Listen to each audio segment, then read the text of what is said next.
এই সময়টাতে তোমাকে দেখলে আমার মনে হয় পৃথিবীর সব সৌন্দর্য এসে আমার সামনে দাঁড়িয়েছে। ঢং সব সময় এত বাড়িয়ে বলো কেন?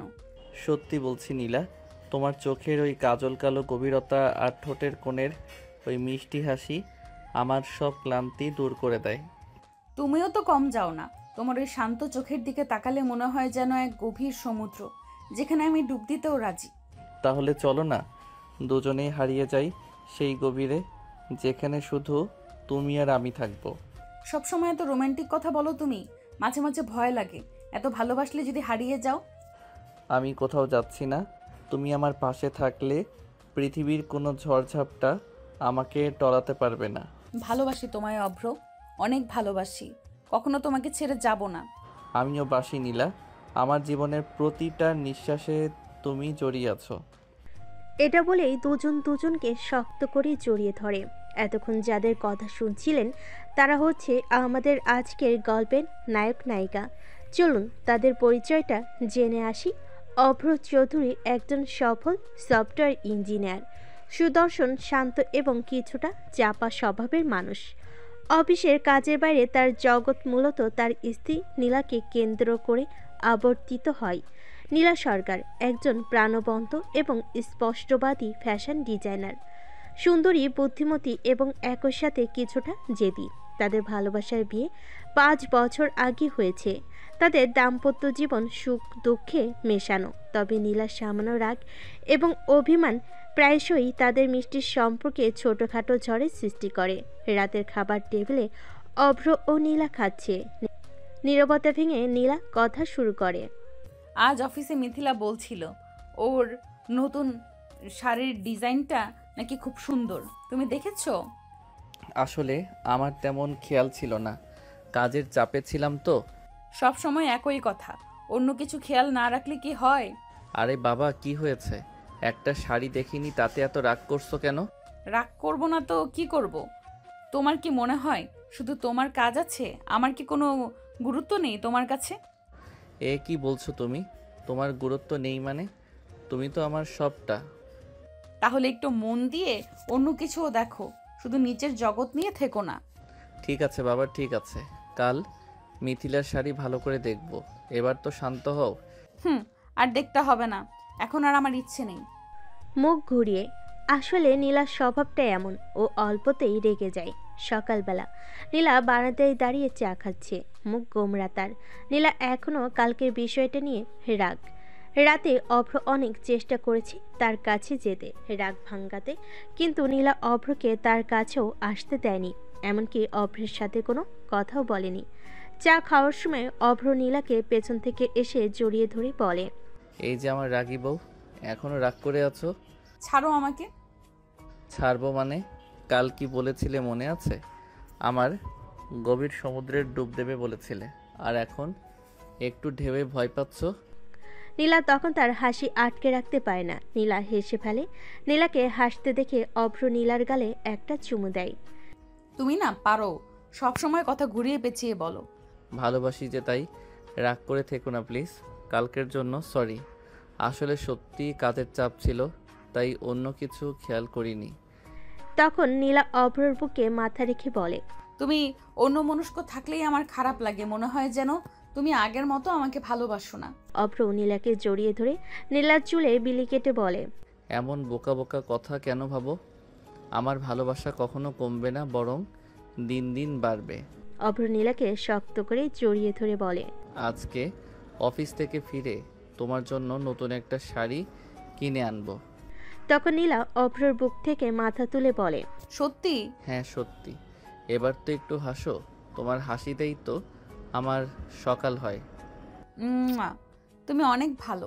বিকালবেলা অভ্র অফিস থেকে ফিরে এসেছে, হাতে একটা শপিং ব্যাগ। নীলা তখন সোফায় বসে ফোন স্ক্রল করছে। অভ্র সামনে এসে দাঁড়িয়ে ব্যাগটা সামনে ধরে। দেখো তোমার জন্য কি এনেছি, কি এটা? খুলে দেখবে তো? নীলা ব্যাগ খুলে দেখে তার পছন্দের শাড়ি, কিন্তু নীলা অভ্রকে বলে না যে এটা তার পছন্দের শাড়ি। আহা, এটা তো দারুণ, কিন্তু তুমি এটা কিনলে কেন? তুমি তো কাল রাগ করেছিলে, তাই ভাবলাম একটা সুন্দর শাড়ি দিলে খুশি হবে আমার রাগী বউ। কিন্তু এটা তো আমার পছন্দের রং না। আরে আমি তো তোমার জন্যই কিনেছি, ভালো করে দেখো না।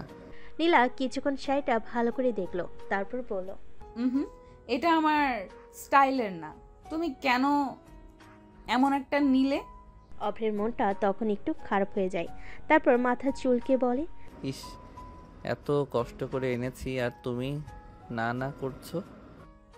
আচ্ছা, একবার পরেই দেখি কেমন লাগে। নীলা শাড়ি পরে আয়নার সামনে দাঁড়ায়। অভ্র তাকে মুগ্ধ হয়ে দেখে। এখন বলো, কে বেশি সুন্দর, তুমি নাকি এই শাড়ি? অবশ্যই আমি। হ্যাঁ সেটাই তো, তুমি যে কোনো কিছু পরলেই সুন্দর লাগবে। অভ্র নীলার কপালে একটা ছোট্ট চুমু খায়। তাদের এই দুষ্টু মিষ্টি ঝগড়া আর ভালোবাসার গল্প চলতেই থাকে। একদিন সকালবেলা নীলা ব্যস্তভাবে রান্নাঘরে কাজ করছিল। অভ্র তখন ঘুমাচ্ছিল। হঠাৎ কলিং বেলের শব্দে নীলা দরজা খুলে চমকে ওঠে। আপনি? একজন তরুণী দাঁড়িয়ে আছে দরজার সামনে, স্মার্ট আর স্টাইলিশ। তার চোখে একটা অদ্ভুত ঝলক। আমি সিগধা, অভ্রের কলেজের বন্ধু। ও কি বাড়িতে আছে? নীলা একটু অবাক হয়ে গেল। অভ্র তাকে কখনো এই মেয়ের কথা বলেনি। ও এখনো ঘুমাচ্ছে। ও, আমি বসতে পারি? ও জাগলে বলবেন আমি এসেছিলাম। নীলা একটু অস্বস্তিতে পড়ে গেল, কিন্তু কিছু না বলে স্নিগ্ধাকে বসতে দিল। কিছুক্ষণ পর অভ্র ঘুম থেকে উঠে আসে। স্নিগ্ধাকে দেখে প্রথমে একটু অবাক হয়, তারপর হাসে। আরে স্নিগ্ধা, এত বছর পর কেমন আছো? ভালো, ভাবলাম দেখা করে যাই। তোমার নতুন জীবন কেমন চলছে? নীলা তখন অভ্রের দিকে তাকায়। অভ্র স্বাভাবিকভাবে কথা বলছে, কিন্তু নীলার মনে হালকা খটকা লাগছে। কে এই স্নিগ্ধা? আর হঠাৎ এত বছর পর কেন এসেছে? নীলা চুপচাপ সব দেখছে, কিন্তু তার মনে অনেক প্রশ্ন ঘুরপাক খাচ্ছে। স্নিগ্ধার আগমনে নীলার মনে সন্দেহের দানা বাঁধতে শুরু করেছে। অভ্র খুব স্বাভাবিকভাবে কথা বলছে, কিন্তু নীলার মনে অজানাই অস্বস্তি কাজ করছে। নীলা চুপচাপ অভ্র আর স্নিগ্ধার কথোপকথন শুনছিল। তোমার সাথে দেখা হওয়াটা দারুণ লাগছে অভ্র। মনে আছে কলেজে আমাদের গ্রুপটা কি মজা করতো? হ্যাঁ মনে আছে, কত বছর পর দেখা। তুমি এখন কি করছো? একটা মাল্টিন্যাশনাল কোম্পানিতে কাজ করছি। সম্প্রতি ঢাকায় বদলি হয়ে এসেছি। ভাবলাম পুরনো বন্ধুদের সঙ্গে একটু দেখা করি। নীলা একটা মিষ্টি হাসি দিয়ে বলল। পুরনো বন্ধুদের মানে আর কে কে আছে? স্নিগ্ধা একটু হেসে বলল। বেশিরভাগই এখন ব্যস্ত জীবনে ঢুকে গেছে, কারো কারো সঙ্গে যোগাযোগ নেই, কিন্তু অভ্রের কথা ভুলতে পারিনি। এই কথায় নীলার ভুরু একটু কুঁচকে গেল। বাহ, মনে রাখার মতো কি এমন করেছিল ও? সে ঠান্ডা স্বরে বলল। স্নিগ্ধা একটু হাসলো, আর অভ্র একটু অস্বস্তিতে পড়ে গেল। আরে নীলা, ও কলেজ লাইফের বন্ধু, আর তখন তো সবাই কাছেরই ছিল। নীলা কিছু বলল না, শুধু একটা দীর্ঘ নিঃশ্বাস পেল। কিছুক্ষণ পর স্নিগ্ধা উঠে দাঁড়ালো। ঠিক আছে, এখন উঠতে হবে। অভ্র, তোমার নাম্বার নিলাম, পরে কথা হবে। হ্যাঁ অবশ্যই, দেখা হবে। স্নিগ্ধা চলে যাওয়ার পর অভ্র নীলার দিকে তাকিয়ে দেখলো, তার মুখটা গম্ভীর। কি হলো? তুমি আমাকে কখনো বলনি তোমার এমন একজন ক্লোজ বন্ধু ছিল। আরে কলেজের বন্ধু ছিল, সবাই তো গুরুত্বপূর্ণ না। কিন্তু ওর কথা শুনে তো মনে হলো তুমি ওর জন্য স্পেশাল ছিলে। অভ্র একটু হেসে নীলার কাছে গিয়ে তার কাঁধে হাত রাখলো। তুমি না অযথাই ভাবো আমি তো তোমাকেই ভালোবাসি, এটা বুঝতে এত সময় লাগবে? নীলা কিছু বলল না, শুধু অভ্রর হাতটা সরিয়ে দিল। কিন্তু তার মনে সন্দেহের বীজ ইতিমধ্যেই অঙ্কুরিত হয়ে গেছে। এই যে রাগী বউ, বলবে তো কি হয়েছে? কিছু না। তুমি কিছু না বললেই বুঝতে হবে কিছু একটা হয়েছে। নীলা এবার ধীর গতিতে অভ্রের দিকে তাকালো। তোমার আর স্নিগ্ধার মাঝে কিছু ছিল? অভ্র একটু অবাক হলো, তারপর হেসে উঠল। এই জন্য এতক্ষণ ধরে মুখ ফুলিয়ে আছো? আমি সিরিয়াস অব্র, উত্তর দাও। অভ্র এবার নীলার দিকে গভীরভাবে তাকালো, বুঝলো ব্যাপারটা ঠাট্টার পর্যায়ে নেই। না, কিছু ছিল না, আমরা ভালো বন্ধু ছিলাম, ব্যাস। সত্যি? আচ্ছা শোনো, কলেজে থাকতে স্নিগ্ধা আমাকে পছন্দ করত, কিন্তু আমি কখনো তেমনভাবে ভাবিনি, আমি জানতাম না পর্যন্ত। পরে বন্ধুরা বলেছিল, আমি তখনই ওকে বুঝিয়ে বলেছিলাম আমি ওর জন্য ফিল করি না। নীলা কিছুক্ষণ চুপ করে রইল, তারপর বলল, তাহলে ও কেন বলল তোমার কথা ভুলতে পারিনি? জানি না, হয়তো পুরনো স্মৃতির কথা বলছিল, কিন্তু আমি এখন কেবল তোমাকেই ভালোবাসি। এটা বুঝতে কি তোমার সন্দেহ হয়? নীলা অভ্রের চোখের দিকে তাকালো। অভ্রের চোখে কোনো দোটানা নেই, শুধু ভালোবাসা। তবু কোথাও একটা খচখচে অনুভূতি রয়ে গেল। রাতে নীলা শুয়ে আছে, অভ্র পাশে ঘুমিয়ে পড়েছে, কিন্তু নীলার মাথায় ঘুরছে স্নিগ্ধার হাসি, ওর কথা, ওর চোখের চাউনি। হঠাৎ অভ্রের ফোনটা ভাইব্রেট করলো। নীলা একটু ঘাড় ঘুরিয়ে ফোনের স্ক্রিন দেখলো। ঘুমিয়ে গেছো? তোমার সাথে কিছু জরুরি কথা আছে। রাত গভীর, কিন্তু নীলার চোখে ঘুম নেই। অভ্রর ফোনে স্নিগ্ধার মেসেজ দেখে তার মন আরও অশান্ত হয়ে উঠল। নীলা মনে মনে বলছে, কি জরুরি কথা থাকতে পারে ওর? এত রাতে মেসেজ দেওয়ার কি দরকার? নীলা ধীরে ধীরে ফোনটা হাতে নিল। অভ্র গভীর ঘুমে আছে, তাই বুঝতে পারল না। কৌতূহল দমাতে না পেরে মেসেজ খুলে ফেল। তোমার সাথে কিছু জরুরি কথা আছে, পারলে একটু কথা বলো প্লিজ। নীলার মন ধক করে উঠল। সে কি অভ্রর জায়গা হলে এত রাতে কাউকে এমন বার্তা দিত? এমন সময় ফোনে আবার একটা নোটিফিকেশন এলো। এবার কল করেছে স্নিগ্ধা। নীলা চমকে গিয়ে তাদের ফোন সাইলেন্ট করে দিল। অভ্র একটু নড়ে উঠল, কিন্তু ঘুম ভাঙল না। এখন কি করব? ফোনটা ধরে কথা শুনবো নাকি জাগিয়ে তুলবো অভ্রকে? একটু দ্বিধার পর নীলার ফোনটা হাতে নিয়ে রুম থেকে বের হয়ে গেল। বারান্দায় গিয়ে গভীর নিঃশ্বাস নিল, তারপর কলটা রিসিভ করলো। হ্যালো। ও পাশ থেকে কিছুক্ষণ চুপচাপ থাকার পর স্নিগ্ধা বলল, অভ্র? না, আমি নীলা, অভ্র ঘুমাচ্ছে। এত রাতে তুমি ওকে ফোন করেছো কেন? স্নিগ্ধা কয়েক সেকেন্ড চুপ করে থাকলো, তারপর ধীর স্বরে বলল, ও নীলা, আশা করিনি তুমি ধরবে। তাহলে এখন বলতে পারো কি দরকার ছিল? আসলে আমি চাই না তুমি আমাকে ভুল বোঝো। ভুল বুঝবো? তুমি কি বলতে চাইছো?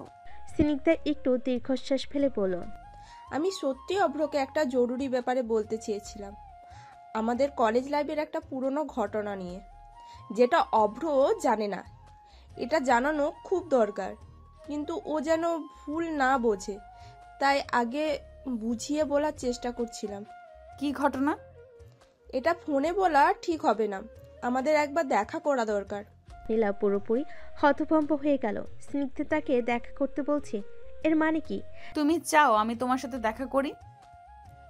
হ্যাঁ প্লিজ, এটা তোমার আর অভ্র দুজনের জন্যই গুরুত্বপূর্ণ। নীলা কিছুক্ষণ চুপ করে রইল, তারপর বলল, ঠিক আছে, কাল সন্ধ্যায় কোথায় দেখা করব বলো। পরের দিন সন্ধ্যা। নীলা একটা ক্যাফের কোণার টেবিলে বসে আছে। তার মনের মধ্যে হাজারো প্রশ্ন ঘুরছে। স্নিগ্ধা কেন দেখা করতে চাইলো? ও কেমন বলবে যা অভ্রেরও জানা নেই? কিছুক্ষণ পর স্নিগ্ধা ক্যাফেতে ঢুকলো। স্টাইলিশ ড্রেস, হালকা মেকআপ, চুল খোলা। ওকে দেখে বোঝাই যাচ্ছিল আত্মবিশ্বাসী একজন নারী। স্নিগ্ধা নীলার সামনে বসতেই ওয়েটার এসে কফির অর্ডার নিয়ে গেল। এরপর দুজনের মধ্যে কিছুক্ষণ নীরবতা। প্রথমে স্নিগ্ধাই মুখ হলো, তুমি নিশ্চয়ই ভাবছো হুট করে তোমাকে দেখা করতে বললাম কেন, তাই না? হ্যাঁ, কারণটা জানার ইচ্ছে তো হচ্ছেই। স্নিগ্ধা একটু হাসলো, তারপর গভীর শ্বাস নিয়ে বলল, জানো, অভ্র আর আমি একসময় সত্যিই খুব ভালো বন্ধু ছিলাম, কিন্তু আমার কাছে ও শুধু বন্ধু ছিল না, আমি ওকে ভালোবাসতাম। নীলার ভেতরটা কেমন জানি মোচড় দিয়ে উঠল, কিন্তু মুখে সে কিছু বলল না। কলেজে থাকতে আমি একদিন অভ্রকে আমার অনুভূতির কথা বলেছিলাম। ও সরাসরি না করে দেয়নি, কিন্তু বলেছিল ও এখনো সম্পর্ক নিয়ে কিছু ভাবেনি। আমি অপেক্ষা করছিলাম, ভেবেছিলাম একদিন না একদিন আমায় বুঝবে। নীলা ঠান্ডা স্বরে বলল। কিন্তু সেটা তো হয়নি, তাই না? স্নিগ্ধা একটু করুণ হেসে বলল, না, হয়নি। অভ্র আমাকে কখনো সেভাবে দেখেনি। ওর পরিবার থেকে বিয়ের চাপ আসার পর আমি চেয়েছিলাম ও আমার কথা ভাবুক, কিন্তু তারপর হঠাৎ ও তোমাকে বিয়ে করে নিল। নীলার মনের মধ্যে সন্দেহের আরো দানা বাঁধল। তুমি কি বলতে চাইছো? অভ্রর বিয়েতে সে নিজে রাজি ছিল না? স্নিগ্ধা একটু থেমে বলল, আমি বলছি না যে ও জোর করে বিয়ে করেছে, কিন্তু ওকে সিদ্ধান্ত নিতে বাধ্য করা হয়েছিল। নীলার কপালে ভাঁজ পড়ল। তুমি কি বলতে চাইছো স্পষ্ট করে বলো। স্নিগ্ধা এবার একদম গম্ভীর হয়ে গেল। তোমরা কি জানো, তোমার আর অভ্রর বিয়ের কয়েকদিন আগেই ওর জন্য আমার পরিবার থেকে প্রস্তাব এসেছিল। ওর মা আমার পরিবারের সাথে খুব ভালো সম্পর্ক রাখতেন, তাই আমাদের বিয়ের কথাও চলছিল।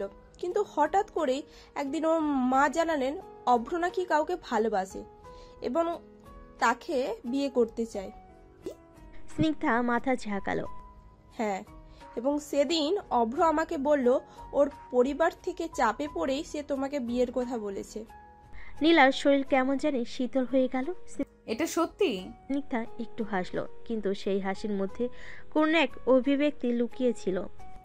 আমি চাই না তুমি আমাকে ভুল বুঝো নীলা। অভ্র এখন তোমাকে ভালোবাসে, এটা আমি বুঝতে পারি, কিন্তু ও কি সত্যি শুরু থেকে তোমাকে ভালোবেসেছিল, নাকি পরিস্থিতি ওকে বাধ্য করেছিল? নীলার হাত ধীরে ধীরে মোটা হয়ে গেল। অভ্র কি সত্যি তাকে ভালোবেসে বিয়ে করেছিল, নাকি পরিস্থিতির কারণে? স্নিগ্ধা শেষবারের মতো একবার নীলার চোখের দিকে তাকিয়ে বলল, আমি শুধু চাই তুমি সত্যিটা জানো। যদি অভ্রর ভালোবাসা সত্যি খাঁটি হয় তবে আমার কোনো আপত্তি নেই, কিন্তু তুমি তো জানতে চাও না সত্যিটা কি। স্নিগ্ধার কথা শুনে নীলা একদম স্তম্ভিত হয়ে দাঁড়িয়ে রইল। তার মনে হঠাৎ একের পর এক প্রশ্ন উকি দিয়ে উঠল। অব্র কি আসলেই আমাকে ভালোবাসে? এটা কি সত্যি যে পরিস্থিতি তাকে আমাকে বিয়ে করতে বাধ্য করেছিল? স্নিগ্ধা আর কিছু বলার আগে নীলা চুপ করে উঠে দাঁড়ালো। আমি এটা ভাবতেও চাই না স্নিগ্ধা, তুমি যা বলছো তার কোনো মানে নেই। আমি জানি তুমি শকড হয়ে গেছো, কিন্তু আমি মনে করি তোমাকে সব জানানো দরকার। নীলা কোনো উত্তর না দিয়ে স্নিগ্ধার দিকে একবার তাকিয়ে বেরিয়ে গেল। সে জানতো না এখন কি করবে, কিভাবে অভ্রের সাথে এ নিয়ে কথা বলবে। রাস্তায় হাঁটতে হাঁটতে নীলার মাথায় হাজারো চিন্তা ঘুরপাক খাচ্ছিল। অভ্র কি তার সাথে অন্য কোনো কথা লুকিয়ে রেখেছে? সে কি পরিস্থিতির কারণে তাকে বিয়ে করেছে, নাকি সত্যি তাকে ভালোবাসে? রাত হলে নীলা অভ্রকে তার কাছে ডাকলো। অভ্র কিছুটা অবাক হয়ে প্রশ্ন করল, কি হয়েছে নীলা, এত রাতে ডাকছো কেন? আমাকে সত্যি বলো অব্র, আমাদের বিয়ে কি শুধু তোমার পরিবারের চাপ ছিল? অভ্র হঠাৎ চুপ হয়ে গেল, যেন কোনো উত্তর খুঁজে পাচ্ছিল না। তুমি কি বলছো নীলা? স্নিগ্ধা আমাকে সব বলেছে। তুমি কি পরিস্থিতির কারণে আমাকে বিয়ে করেছো? অভ্র চুপ করে থাকলো। তার চোখে কোণে কিছুটা দুঃখের ছাপ স্পষ্ট হলো। নীলা এবার একটু কঠোর হয়ে বলল, তুমি কি আমাকে এত ভালোবাসো অব্র, নাকি কিছু বাধ্যবাধকতার কারণে আমি তোমার জীবনে এসেছি? অভ্র কিছু না বলে নীলার সামনে এসে দাঁড়ালো, তার হাত ধরে বলল, নীলা জানো, প্রথম যখন তুমি আমার জীবনে আসো আমি সত্যিই জানতাম না তুমি আমার জন্য কতটা গুরুত্বপূর্ণ হতে পারো। তখনকার মতো আমি ভাবিনি ভালোবাসার এই গভীরতা আমি অনুভব করতে পারবো। বিয়েটা শুধু পরিবারকে দেখানোর জন্য ছিল না। স্নিগ্ধা যা বলেছে তা সঠিক নয়। আমি যেদিন তোমাকে দেখেছিলাম সেদিনই বুঝেছিলাম তুমি আমার জন্য বিশেষ, কিন্তু আমার পরিবার চাপ দিতে শুরু করলো। তখনও তুমি তো আমার জীবনে পুরোপুরি ছিলে না। নীলা স্তম্ভিত হয়ে তাকিয়ে রইল। অভ্র সত্যি তার জীবনে এত গভীরভাবে অনুভব করেছিল, কিন্তু সে কি এতটাই দুঃখিত ছিল যে অন্যকে বুঝিয়ে বলতে পারেনি? অব্র, তুমি আমার সাথে এমন কিছু লুকিয়েছিলে কেন? জানো, আমি তোমাকে কোনোভাবেই দুঃখ দিতে চাইনি নীলা। আমি জানি এতদিন ধরে যা কিছু লুকিয়ে রেখেছি তা তোমার ভালো লাগবে না, কিন্তু সত্যি বলতে আমি ভয় পেয়েছিলাম। আমি ভাবতাম যদি তুমি জানো তুমি হয়তো আমাকে ছেড়ে চলে যাবে। নীলা এবার অভ্রর দিকে তাকিয়ে গম্ভীরভাবে বলল, তুমি যদি আমি তোমাকে ছেড়ে দেওয়ার ভয় পেতে, তাহলে কেন স্নিগ্ধাকে এত ভালো বন্ধু বানিয়ে রেখেছিলে? আমি জানি আমাদের সম্পর্কের শুরুটা সহজ ছিল না, কিন্তু তুমি যদি এত ভালোবাসতে তাহলে কেন তাকে এত কাছাকাছি থাকতে দিয়েছিলে? এই কথায় অভ্র কিছুক্ষণ চুপ রইল, তারপর ধীরে ধীরে বলল, তোমার কাছে আমি সবটা শেয়ার করতে ভয় পেয়েছিলাম নীলা। আমি জানতাম তুমি যদি জানো তাহলে তুমি আমাকে বুঝবে না। আর এখন এখন কি বলবে? আমি সত্যি বলছি নীলা, স্নিগ্ধার কথা তুমি বিশ্বাস করো না, আমি তোমাকে পুরোপুরি ভালোবাসি এবং আমি জানি তোমাকে বিয়ে করার সিদ্ধান্ত আমি নিজেই নিয়েছিলাম। নীলা কিছু সময় ভাবলো, তারপর অভ্রের চোখে চোখ রেখে বলল, যদি সত্যিই আমাকে ভালোবাসো তাহলে আমার সঙ্গে আরো খোলামেলা হয়ে থাকো। আর যদি কিছু লুকাতে চাও তবে আমি জানি একদিন তোমার এই সব কথাগুলো আমাকে আর কিছুতেই বোঝাতে পারবে না। অভ্র তার হাত ধরলো, একটু এগিয়ে গিয়ে বলল, আমি তোমার কাছে সব খুলে বলেছি নীলা, এখন তোমার উপর নির্ভর করছে তুমি আমার কথায় বিশ্বাস করবে কিনা। অভ্রর কথা শুনে নীলা কিছুক্ষণ চুপ করে থাকলো। তার চোখের গভীরে এক ধরনের দ্বিধা, অভিমান আর ভালোবাসা মিশে ছিল। অভ্র নীলার হাত শক্ত করে ধরে বলল, নীলা, আমি জানি তোমার মনে অনেক প্রশ্ন আছে, কিন্তু একটা কথা বলো, তুমি কি সত্যি মনে করো আমি তোমাকে ভালোবাসি না? নীলা অভ্রের চোখের দিকে তাকালো। সেখানে একটা কষ্ট, একটা ব্যাকুলতা ছিল। জানি না অব্র, কখনো কখনো মনে হয় তুমি শুধু আমার জন্য, শুধু আমার সাথে থাকতে চাও। আবার কখনো মনে হয় তোমার জীবনে কোনো একটা ফাঁকা জায়গা পূরণ করতে আমি এসেছি। অভ্র ধীরে ধীরে নীলার কপালে হাত রাখলো।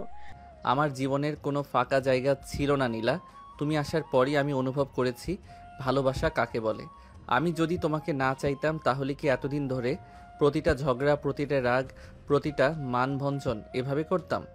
নীলা চোখ বন্ধ করলো। সত্যি তো, অভ্র কখনো তাকে ছেড়ে চলে যায়নি, সবসময় তার রাগ ভাঙিয়েছে, তার অভিমান মুছে দিয়েছে। তাহলে এতদিন সে কি নিয়ে সন্দেহ করছিল? নীলা ধীরে ধীরে অভ্রের হাত ধরলো। আমি তোমাকে ভালোবাসি অব্র, কিন্তু আমি চাই তুমি আমার থেকে কোনো কিছু লুকিয়ে না রাখো। অভ্র হেসে বলল, আমি আর কখনো কিছু লুকাবো না বউ। এখন থেকে তোমার রাগ, তোমার ঝগড়া সব আমার ভালোবাসারই অংশ। নীলা হেসে ফেলে অভ্রের বুকে মুখ গুজে দিল। আমার রাগ কি খুব বেশি? না, ঠিক ততটাই যতটা হলে আমার জীবনটা সুন্দর হয়। অভ্র নীলার কপালে একটা চুমু দিল। সে জানতো ঝগড়া, রাগ, অভিমান চলতেই থাকবে, কিন্তু তাদের ভালোবাসার বাঁধন এত সহজে ভাঙবে না। বাইরে ঠান্ডা বাতাস বইছিল। অভ্র আর নীলা বারান্দায় দাঁড়িয়ে একে অপরের হাত ধরেছিল। তাদের মধ্যে কোনো দূরত্ব নেই, শুধু এক গভীর মায়েই জড়িয়ে থাকা দুটি হৃদয়। অভ্রর বন্ধু রায়হান ও তার স্ত্রী মিনির ফ্ল্যাটে একটা ছোটখাটো গেট টুগেদারের আয়োজন করা হয়েছে। অভ্র ও নীলাও সেই গেট টুগেদারে অংশগ্রহণ করেছে। নীলা, অভ্র, রায়হান ও মিনি গল্প করছে। কিরে অভ্র, আজকাল তোর আর দেখাই পাওয়া যায় না, শুধু অফিস আর বউ। তখন অভ্র হেসে ফেলে, তারপর রায়হানের দিকে তাকিয়ে বলে, আর বলিস না, বউয়ের চোখ রাঙানি থেকে বাঁচতে হলে ঘরেই থাকতে হয়। ভাবি, আপনি বুঝি খুব রাগী? আরে না না, ও এমনিই বলে। একটু অভিমান তো সবারই থাকে, তাই না? অভিমান আর রাগ কি এক নাকি ভাবি? অভ্র তো সেদিন বলেছিল। রায়হান কথাটা বলতে যাবে, তখনই অভ্র সোফা থেকে উঠে দৌড় দিয়ে গিয়ে রায়হানের মুখ চেপে ধরে। বাদ দে তো ওসব কথা, তোরা কেমন আছিস বল, ব্যবসার কি খবর? আমরা তো ভালোই আছি, রায়হানের কাজও ভালো চলছে। ভাবছি এবার একটা ছোটখাটো ছুটি নেব। হ্যাঁ, ছুটি তো দরকার। সব সময় কাজ আর কাজ করলে তো হাঁপিয়ে উঠবে। তোমরাও কোথাও ঘুরতে যাও না কেন? তোমাদেরও তো বিয়ে হয়েছে কতদিন হলো। যাবো ভাবছি, নীলার অফিসের ছুটি মিললেই যাব। তোমরা কোথায় যেতে চাও, পাহাড় নাকি সমুদ্র? আমার তো পাহাড় খুব ভালো লাগে। কিন্তু আমার সমুদ্র। দেখা যাক শেষ পর্যন্ত কোথায় যাওয়া হয়। পরের দিন সকালে অভ্র ও নীলা ড্রয়িং রুমে বসে আছে। তখনই কলিং বেলের আওয়াজ শুনে নীলা দরজা খুলে। দরজায় মিথিলা দাঁড়িয়ে আছে। হঠাৎ মিথিলাকে দেখে নীলা একটু অবাক হয়। মিথিলা হচ্ছে অভ্র ও নীলার ভার্সিটি লাইফের ফ্রেন্ড। কি রে নীলা, কেমন আছিস? আরে মিথিলা, তুই ভেতরে আয়। আসলে ভাবলাম কাছাকাছি ছিলাম, তাই তোদের সাথে একটু দেখা করে যাই। খুব ভালো করেছিস, বস এখানে। কি রে নীলা, অভ্র কোথায়? ও তো এই ঘরেই ছিল। অব্র, দেখো তো কে এসেছে। অভ্র তখন ঘর থেকে বেরিয়ে হঠাৎ মিথিলাকে দেখে অপ্রস্তুত হয়ে যায়। অভ্র একটু হেসে বলে, আরে মিথিলা, কখন এলি? এই তো কিছুক্ষণ আগে। ভাবলাম তোমাদের সাথে একটু গল্প করি। খুব ভালো করেছিস, আজকে জমিয়ে আড্ডা হবে। তারা তিনজন অনেকক্ষণ যাবৎ গল্প করে এক পর্যায়ে নীলা বলে, তোমরা আড্ডা দাও, আমি কফি নিয়ে আসছি। ঠিক আছে, যাও। অভ্র, চল নীলাকে ভয় লাগিয়ে একটু মজা করি। কিন্তু কিভাবে? আমি তো আমার খালামণির বাসা থেকে আসছি। পিচ্ছি খালাতো ভাইয়ের খেলনার সাপ আমার ব্যাগে রয়ে গেছে, এইটা দিয়েই ভয় লাগাবো। সাপটা এদিকে দিয়ে আমি মাটিতে রাখি। দাঁড়া, আমি এখান দিয়ে আমার ক্যামেরাটা সেট করে নিই। মিথিলা তার মোবাইলে ভিডিও ক্যামেরা অন করে তার টেবিলের এক সাইডে রেখে দেয়। তারপর যখন মিথিলা এসে সোফায় বসে, তখন হঠাৎ একটা মৌমাছি মিথিলার সামনে এসে পড়ে। মিথিলা তো ভয়ে শেষ। মিথিলা তখন অভ্রকে বলে তাকে বাঁচাতে। অভ্র যখনই মৌমাছিটাকে মারতে যাবে, তখনই মিথিলা সেখান থেকে সরে যেতে গিয়ে অভ্রের পায়ের সাথে হোঁচট খায়। অভ্র তখন তাল সামলাতে না পেরে মিথিলার উপর পড়ে যায়। এই সম্পূর্ণ ঘটনাটি সুন্দরভাবে ক্যামেরা বন্দী হয়ে যায়। ঠিক এই সময় নীলা কফি নিয়ে সেখানে আসে। সে অভ্র মিথিলাকে এই অবস্থায় দেখে তার হাত থেকে কফির ট্রেটা নিচে পড়ে যায়। তৎক্ষণাৎ অভ্র মিথিলার উপর থেকে সরে যায়। ঘটনাটা এত তাড়াতাড়ি হয়েছে যে কেউ কিছুই টের পায়নি। নীলা তখন দৌড়ে গিয়ে মিথিলার গালে দুটো থাপ্পড় মারে ঠাস ঠাস করে। ছি মিথিলা, ছি, তুই কিভাবে এটা করতে পারলি? বল, তুই কেমনে পারলি আমার সংসার ভাঙতে? নীলা, আমার কথাটা তো একবার শোন। চুপ, একদম চুপ। তোকে কত ভালো ভাবতাম। তোকে তো এখন রাস্তার মেয়ে মনে হচ্ছে। এক্ষুনি বেরিয়ে যা আমার বাড়ি থেকে। নীলা, তুমি একবার কথাটা তো শোনো। এতক্ষণ মিথিলা কান্না করতে করতে বাড়ি ছেড়ে চলে গেছে। একদম তোর ওই নোংরা মুখে আমার নাম নিবি না। কথাটা তো একবার শোনো। নীলা তখন অভ্রের কাছে এসে ওর কলার চেপে ধরে বলে, কি দেই নেই তোকে আমি? কি আছে ওই মিথিলার মধ্যে যা আমার মধ্যে নেই? কেমনে পারলি আমাকে ঠকাতে? আসলে তোকে ভালোবাসাটাই আমার ভুল ছিল। নীলা তখন অভ্রের কলার ছেড়ে দিয়ে সেখান থেকে চলে যায়। অভ্র মূর্তির মতো এক জায়গায় দাঁড়িয়ে আছে।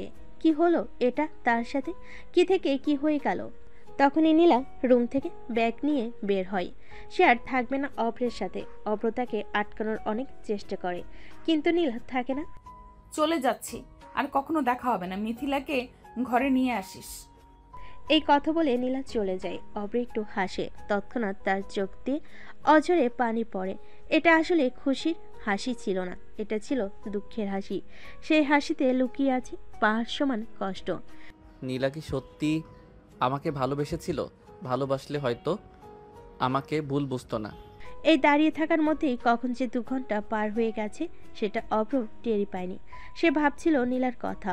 অভ্রের ভাবনায় বিচ্ছেদ ঘটি তার ফোন বেজে ওঠে।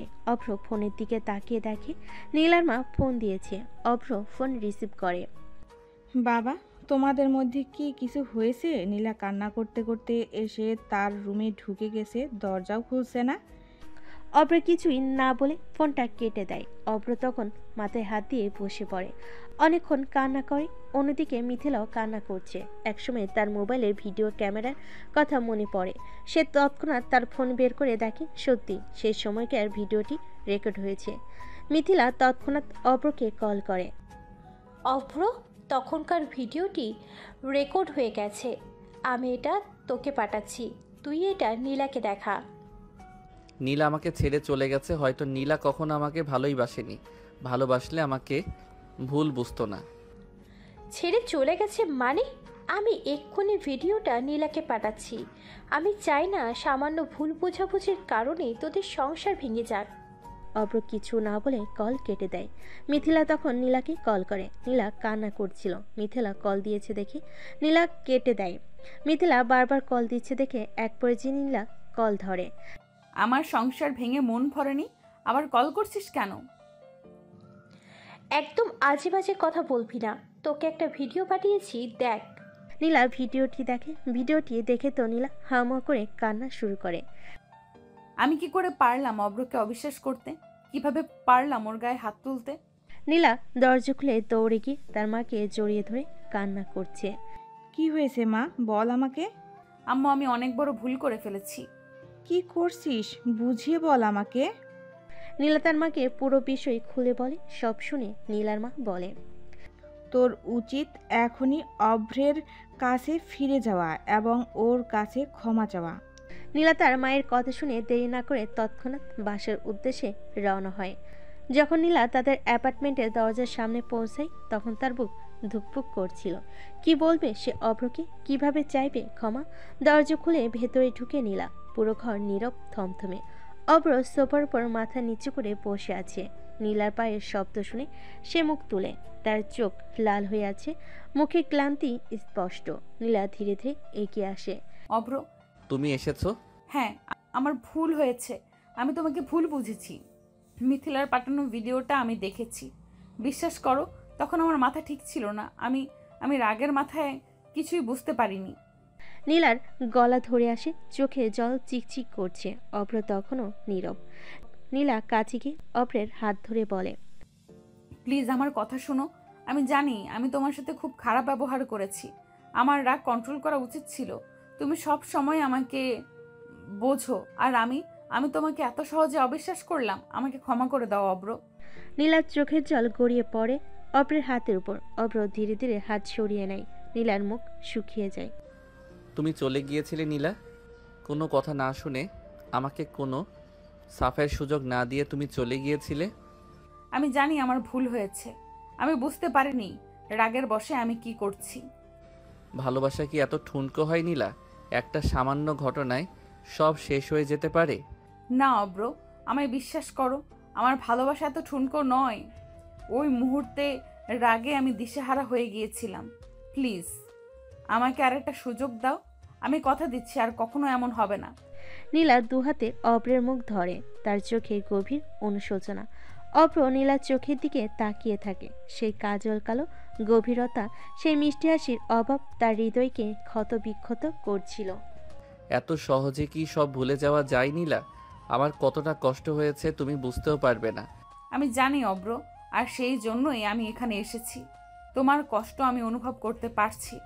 আমাকে শাস্তি দাও, যা খুশি বলো, কিন্তু প্লিজ আমার থেকে দূরে থেকো না।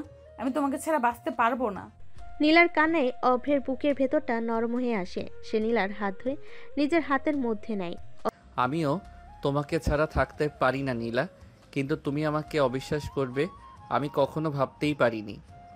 আর কখনো করবো না অব্র, আমি কথা দিচ্ছি। অভ্র নীলাকে কাছে টেনে নেয়, গভীর আলিঙ্গনে আবদ্ধ করে। তাদের নীরব আলিঙ্গন যেন তাদের ভেতরের সব দূরত্ব ঘুচিয়ে দেয়। অভ্র নীলার কপালে চুমু খেয়ে বলে, আমি আমার রাগী বউয়ের দুষ্টু ঝগড়াগুলো ভালোবাসি নীলা, কিন্তু আর কখনো আমাকে ছেড়ে যেও না। আর কখনো না, ভালোবাসি তোমায়। তাদের ভালোবাসার জয় হলো। সামান্য ভুল বোঝাবুঝি মেঘ সরে গিয়ে আবার ঝলমলে রোদ উঠল। রাগী বয়ে দুষ্টু ঝগড়া হয়তো মাঝে মাঝে হবে, কিন্তু তাদের গভীর ভালোবাসা সবসময় সব বাধা অতিক্রম করবে। একে অপরের বাহুডোরে আবদ্ধ অভ্র ও নীলা নীরবতা ভাঙে নীলার স্নিগ্ধ কণ্ঠ। অব্র, আমার মনে হয় মিথিলার কাছে আমার ক্ষমা চাওয়া উচিত। ও না থাকলে হয়তো আমাদের ভুল বুঝাবুঝি কখনোই ভাঙতো না। তুমি ঠিক বলেছ নীলা, মিথিলার ফোন না পেলে হয়তো আমরা একে অপরের থেকে অনেক দূরে চলে যেতাম। কাল সকালেই ওকে ফোন করে আমাদের বাড়িতে ডাকবো। হ্যাঁ, সেটাই ভালো হবে। আর মাকেও একবার ফোন করে বলা দরকার, উনি খুব চিন্তায় ছিলেন। নিশ্চয়ই, চলো দুজনে মিলে মাকে ফোন করি। নীলা অভ্র ও নীলা একসাথে নীলার মাকে ফোন করে, সব কথা জানায়। মেয়ের কণ্ঠ শুনে মা আশ্বস্ত হন এবং অভ্রকে সাবধানে থাকতে বলেন। রাতের খাবার টেবিলে আজ সেই নীরবতা নেই। একে অপরের দিকে তাকিয়ে তারা হাসে। নীলা নিজের হাতে অভ্রকে খাইয়ে দেয়, আর অভ্র পরম আদরে নীলার চুলের যত্ন নেয়। পরের দিন সকালে অভ্র মিথিলাকে ফোন করে তাদের বাড়িতে আসার জন্য অনুরোধ করে। মিথিলা প্রথমে কিছুটা দ্বিধাবোধ করলেও অভ্রের আন্তরিকতা দেখে রাজি হয়। কিছুক্ষণ পর কলিং বেলের আওয়াজ শুনে নীলা দরজা খুলে। দরজায় মিথিলা দাঁড়িয়ে, চোখের সামান্য ভয়ের ছাপ। ভেতরে আয় মিথিলা। কেমন আছিস তোরা? আমরা ভালো আছি। তোকে অনেক ধন্যবাদ মিথিলা, তুই ঠিক সময় ভিডিওটা না পাঠালে হয়তো আমাদের সম্পর্কটার কি হতো জানি না। আরে না না, তোদের মধ্যে ভুল বোঝাবুঝি হোক এটা তো আমি কখনোই চাইনি। আসলে ওই মৌমাছির ব্যাপারটা হঠাৎ হয়ে গিয়েছিল। হ্যাঁ হ্যাঁ, আমি সব দেখেছি। বিশ্বাস করো, আমার মাথা ঠিক ছিল না। তোকে যা ইচ্ছা তাই বলেছি। প্লিজ আমাকে ক্ষমা করে দিস। তোরা এমন কেন বলছিস? আমার একটুও খারাপ লাগেনি, বরং তোদের মিল দেখে আমার খুব ভালো লাগছে। কিন্তু তোরা দুইটা কিন্তু আমাকে ভয় লাগানোর প্ল্যান করছিলি। মানে? থাক, আর মানে করতে হবে না। তারা তিনজন একসাথে বসে অনেকক্ষণ গল্প করে। নীলা নিজের হাতে কফি বানিয়ে আনে। মিথিলার সাথে তাদের ভুল বোঝাবুঝি দূর হয় এবং তাদের বন্ধুত্ব আরও গাঢ় হয়। কিছুদিন পরের ঘটনা। অভ্র অফিসের কাজে খুব ব্যস্ত। প্রায় প্রতিদিনই তাকে রাত পর্যন্ত অফিসে থাকতে হচ্ছে। নীলা বিষয়টি লক্ষ্য করেছে এবং কিছুটা চিন্তিত হচ্ছে।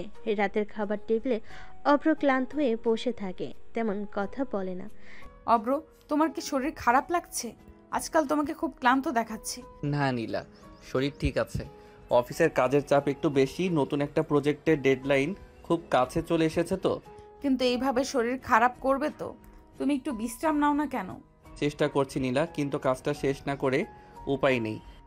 তুমি কি ঠিকমতো খাচ্ছ? অফিসের ক্যান্টিনের খাবার তো সবসময় ভালো হয় না। হ্যাঁ হ্যাঁ খাচ্ছি, তুমি চিন্তা করো না। নীলা জানে অভ্র মিথ্যা বলছে।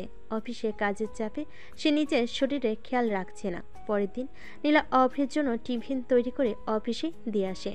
এটা তুমি কখন বানালে নীলা? আর অফিসে কেন এলে কষ্ট করে? তোমার জন্য একটু কষ্ট তো করতেই পারি, তাই না? তুমি ঠিকমতো খাও আর বেশি রাত পর্যন্ত জেগে থেকো না। শরীরের খেয়াল রেখো। ধন্যবাদ নীলা, তুমি সত্যি আমার খেয়াল রাখো। বউ খেয়াল রাখবে না তো কে খেয়াল রাখবে শুনি? হায় রে, আমি বললাম কি, তুমি বলো কি? কয়েক সপ্তাহ পর প্রজেক্টের কাজ শেষ হয়। অভ্র কিছুটা হালকা বোধ করে। একদিন রাতে নীলা অভ্রকে সারপ্রাইজ দেওয়ার জন্য একটি সুন্দর ডিনারের আয়োজন করে। পুরো ঘর মোমবাতির আলোয় আলোকিত। টেবিলে তাদের পছন্দের খাবার সাজানো। এটা কি নীলা, এত সব কেন করেছো? তোমার প্রজেক্ট শেষ হয়েছে, তাই ভাবলাম একটু সেলিব্রেট করা যাক। আর এমনিতেও তোমার সাথে একটু সময় কাটানো খুব ইচ্ছে করছিল। তুমি সত্যি অসাধারণ নীলা, তোমাকে যত ভালোবাসি ততই কম মনে হয়। নীলার হাত ধরে তার দুজন একসাথে সুন্দর সময় কাটায়। পুরনো দিনের কথা মনে করে হাসে। নীলা অভ্রকে তার অফিসের গল্প বলে আর অভ্র নীলার নতুন ডিজাইনের প্রশংসা করে। তাদের ভালোবাসার বন্ধন আরও মজবুত হয়। কিছুদিন পর নীলার কাছে একটি খুব গুরুত্বপূর্ণ কাজের প্রস্তাব আসে। একটি বিখ্যাত ফ্যাশন হাউস তাদের নতুন কালেকশনের ডিজাইন করার জন্য নীলাকে প্রস্তাব দেয়। নীলার জন্য এটা একটা বিশাল সুযোগ, কিন্তু কাজটা অনেক সময় এবং মনোযোগ দিয়ে করে। নীলা কিছুটা দ্বিধায় পড়ে যায়। আমার কাছে একটা ভালো কাজের প্রস্তাব এসেছে অব্র, কিন্তু কাজটা নিলে আমাকে অনেক ব্যস্ত থাকতে হবে। এটা তো খুবই ভালো খবর নীলা, তুমি নিশ্চয়ই রাজি হয়েছো? আসলে আমি ভাবছি কাজটা নিলে আমি হয়তো তোমাকে আগের মতো সময় দিতে পারবো না। বোকামে, নিজের স্বপ্ন পূরণের সুযোগ কি কেউ হাতছাড়া করে? আমি তো সব সময় তোমার পাশেই আছি, তুমি নিশ্চিন্তে কাজটা নাও। তুমি কিছু মনে করবে না তো যদি আমি তোমাকে আগের মতো সময় দিতে না পারি? একদম না, আমি বরং খুশি হব যদি তুমি তোমার কর্মজীবনে আরও উন্নতি করো। আমাদের ভালোবাসা এত দুর্বল নয় যে কাজের চাপে তা কমে যাবে। আমরা বরং একে অপরের সাফল্যে আনন্দিত হব। কিন্তু কাজটা অনেক সময় এবং মনোযোগ দাবি করে। নীলা কিছুটা দ্বিধায় পড়ে যায়। অভ্রের উৎসাহে নীলার মনে সাহস জাগে। সে ফ্যাশন হাউজের প্রস্তাব অ্যাকসেপ্ট করে নেয় এবং নতুন উদ্যমে কাজ শুরু করে। প্রথম কিছুদিন নীলার কাজের চাপ খুব বেশি থাকে। অভ্র নীলার সব কাজে সাহায্য করে। অফিসের পর বাড়ি ফিরে সে নীলার জন্য খাবার তৈরি করে, ঘরের কাজ সামলায়। নীলা মাঝে মাঝে ক্লান্ত হয়ে পড়লে অভ্র তাকে উৎসাহ দেয়, ভালোবাসার পরশ বুলিয়ে দেয়। একদিন রাতে নীলা কাজ করতে করতে ঘুমিয়ে পড়ে। অভ্র জেগে দেখে নীলা টেবিলের ওপর মাথা রেখে ঘুমাচ্ছে। সে পরম যত্নে নীলাকে কোলে তুলে নেয়, বিছানায় শুইয়ে দেয় এবং তার কপালে আলতো করে চুমু খায়। অভ্র তখন মনে মনে বলে, তোমার স্বপ্ন আমার কাছে অনেক দামি নীলা, তুমি এগিয়ে যাও, আমি সব সময় তোমার সাথে আছি। পরের দিন সকালে নীলা ঘুম থেকে উঠে দেখে নীলা অভ্রকে শক্ত করে জড়িয়ে ধরে রেখেছে আর অভ্র মুচকি মুচকি হাসছে। কি ব্যাপার, এভাবে হাসছো কেন?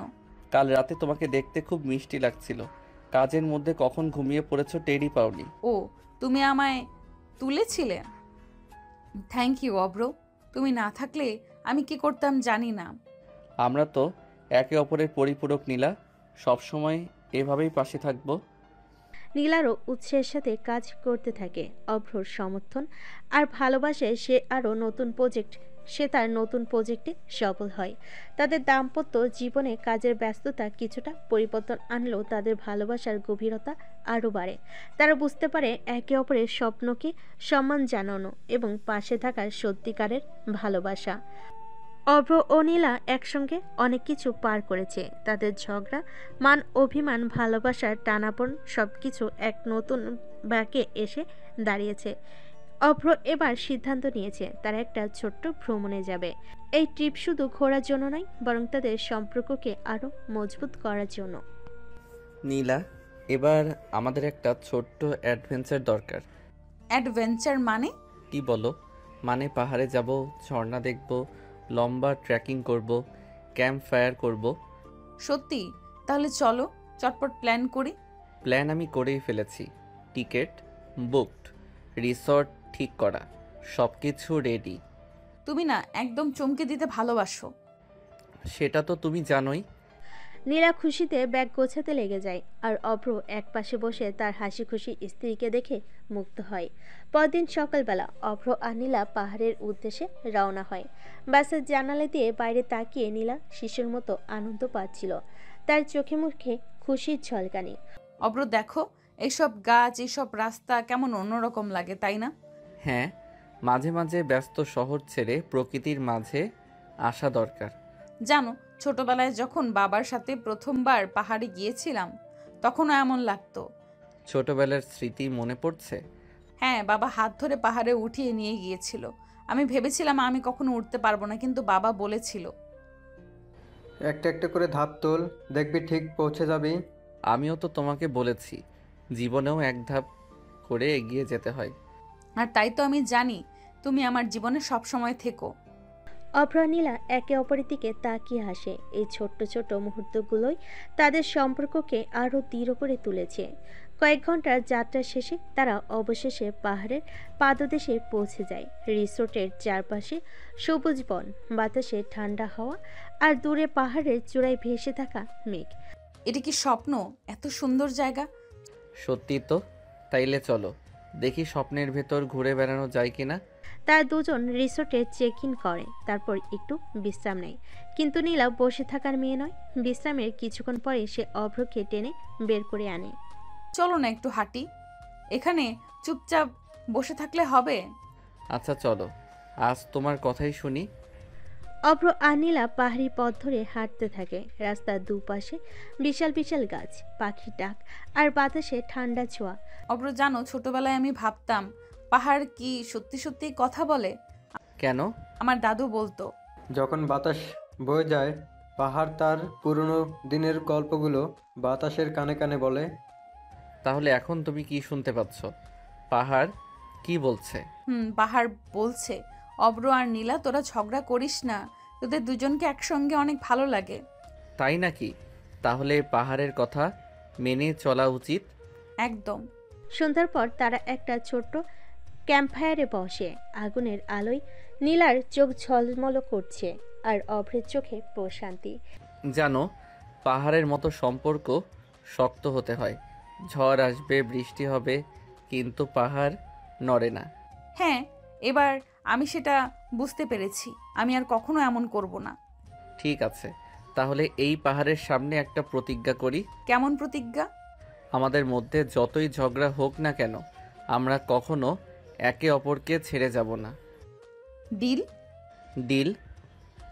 এই কথা বলে নীলা অভ্রের কাঁধে মাথা রেখে অভ্রের হাত ধরে। অভ্র নীলার মাথায় হাত বুলিয়ে দেয়। পাহাড়ের স্নিগ্ধ বাতাসে তাদের প্রতিজ্ঞার শব্দ মিশে যায়। ভালোবাসা, বন্ধুত্ব আর বিশ্বাসের এক নতুন সূচনা হয়। অভ্র আর নীলা হয়তো আগের মতোই ঝগড়া করবে, কিন্তু তারা জানে একে অপরকে তারা কখনো হারিয়ে ফেলবে না। পাহাড়ের মাঝপথে ছোট্ট একটা রিসোর্টে এসে উঠেছে অভ্র ও নীলা। চারপাশে সবুজে মোড়া প্রকৃতি, পাখির ডাক, আর মেঘ ছুঁয়ে যাওয়ার মতো অনুভূতি। নীলা বেলকুনিতে দাঁড়িয়ে মুগ্ধ হয়ে পাহাড়ের সৌন্দর্য উপভোগ করছে। অব্র দেখো না, এখান থেকে সবকিছু কত সুন্দর দেখাচ্ছে। কিন্তু আমার চোখে তো সব থেকে সুন্দর তুমি।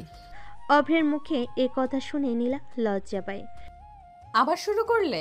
কি করব, আমার রাগী বউ যখন এত সুন্দর। আচ্ছা নীলা, আমাকে না একটা তোমার মতো রাগী পুচকি এনে দিতে হবে। বুঝলাম না। পুচকি চাচ্ছ ভালো কথা, কিন্তু রাগী পুচকি কেন? তুমি এখন যখন রেগে আমাকে কথা শোনাও তখন আমার অনেক ভয় করে, কিন্তু যখন সাথে আমার রাগী মেয়ে থাকবে তখন আমার মেয়ে আমার সাপোর্ট দিবে, তখন আমি আর ভয় পাবো না। হা হা হা। কি মজা। ওরে শয়তান, বাচ্চারই খবর নাই আর উনি বাচ্চাকে দিয়ে কি করাবে তাও ঠিক করে ফেলেছে। এটা বলে দুজন একসাথে হেসে ওঠে। তখন দুজনের হাত শক্ত করে ধরে পাহাড়ের স্নিগ্ধ বাতাসে ভালোবাসা, বন্ধুত্ব আর বিশ্বাসের এক নতুন সূচনা হয়। রাগী বয়ে দুষ্টু ঝগড়া চলবে, তবে ভালোবাসার বন্ধন কখনো ভাঙবে না, তা আরও মজবুত হবে। সেদিন সন্ধ্যায় অপ্র অফিস থেকে বেরিয়ে নীলাকে ফোন করলো। সাধারণত নীলা এই সময় ফোন ধরতে দেরি করে না, কিন্তু আজ বারবার ফোন দিচ্ছিল অভ্র, কোনো সাড়া নেই। প্রথমে ভেবেছিল হয়তো ফোন সাইলেন্ট রেখেছে, কিন্তু কিছুক্ষণ পর অস্বস্তি লাগতে শুরু করলো। সে বাড়িতে যাওয়ার পথেই আবার ফোন দিল, তখনও কোনো উত্তর নেই। অভ্রর বুক ধকধক করতে লাগলো। সে দ্রুত গাড়ি চালিয়ে বাসায় গেল। দরজার সামনে দাঁড়িয়ে কলিং বেল চাপলো, কিন্তু কোনো সাড়া নেই। চাবি বের করে দরজা খুলে ভেতরে ঢুকলো। বাড়ি পুরো ফাঁকা, নীলা নেই। তার গা দিয়ে শীতল স্রোত বয়ে গেল। কোথায় গেল নীলা? ছুটে নীলার রুমে গেল, ফোনটাও নেই, কিন্তু টেবিলের ওপর ওর ব্যাগ পড়ে আছে। কোনো কিছু ঘটেছে? কেউ ওকে তুলে নিয়ে গেছে নাকি ও নিজেই কোথাও গেছে? হঠাৎ তার চোখ পড়ল টেবিলের ওপর রাখা একটা ছোট্ট নোটে লেখা ছিল, অব্র, কিছুক্ষণের জন্য বাইরে যাচ্ছি, চিন্তা করো না, ফিরতে দেরি হতে পারে। তোমার খাবার টেবিলে রাখা আছে। কিন্তু কোথায় গেছে সেটা লেখেনি। অভ্রের মাথায় হাজারটা প্রশ্ন ঘুরপাক খেতে লাগলো। একা কোথায় গেছে, কার সাথে? কোনো বিপদে পড়েনি তো? সে সঙ্গে সঙ্গে ফোন বের করে নীলার সব কাছের বন্ধুদের ফোন করলো। কেউ কিছু জানে না। সময় কেটে যাচ্ছে, অভ্র অস্থির হয়ে পড়ছে। সে ঠিক করলো বেশি দেরি হলে পুলিশে খবর দেবে। প্রায় 2 ঘন্টা পর দরজায় কড়া নাড়ার শব্দ। অভ্র দৌড়ে গিয়ে দরজা খুলো। নীলা দাঁড়িয়ে আছে, চোখে এক অদ্ভুত অনুভূতি। অভ্র দম নিয়ে বলল, তুমি কোথায় ছিলে? আমি কতবার ফোন করেছি। নীলা একটু চুপ থেকে ধীরে গলায় বলল, অব্র, আজ আমি একটা মানুষকে খুঁজতে গেছিলাম। অভ্র অবাক হয়ে বলল, মানে কাকে খুঁজতে গিয়েছিলে? নীলা একটা দীর্ঘশ্বাস ফেলে বলল, আমার বাবাকে। অভ্র হতভম্ব। তোমার বাবা? নীলা মাথা নিচু করে বলল, যে বাবা ছোটবেলায় আমাদের ছেড়ে চলে গিয়েছিল, আজ হঠাৎ মনে হলো তাকে একবার খুঁজে দেখব। অভ্র বিস্ময়ে চুপ হয়ে গেল। আজকের সন্ধ্যার রহস্যটা যেন আরো গভীর হয়ে গেল। সে ধীরে ধীরে বলল, কিভাবে খুঁজতে গিয়েছিলে? নীলা ধীরে মাথা নেড়ে বলল, না, কিন্তু একটা সূত্র পেয়েছি।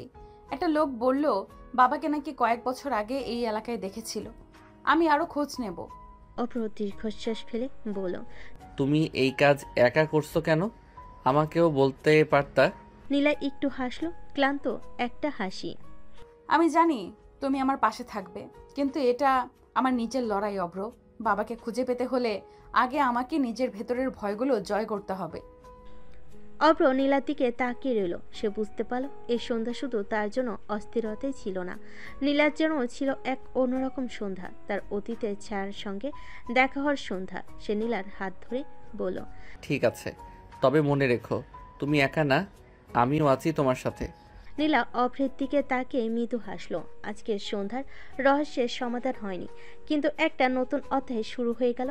নীলা কয়েকদিন ধরে বাবার খোঁজে বিভিন্ন জায়গায় যাচ্ছে।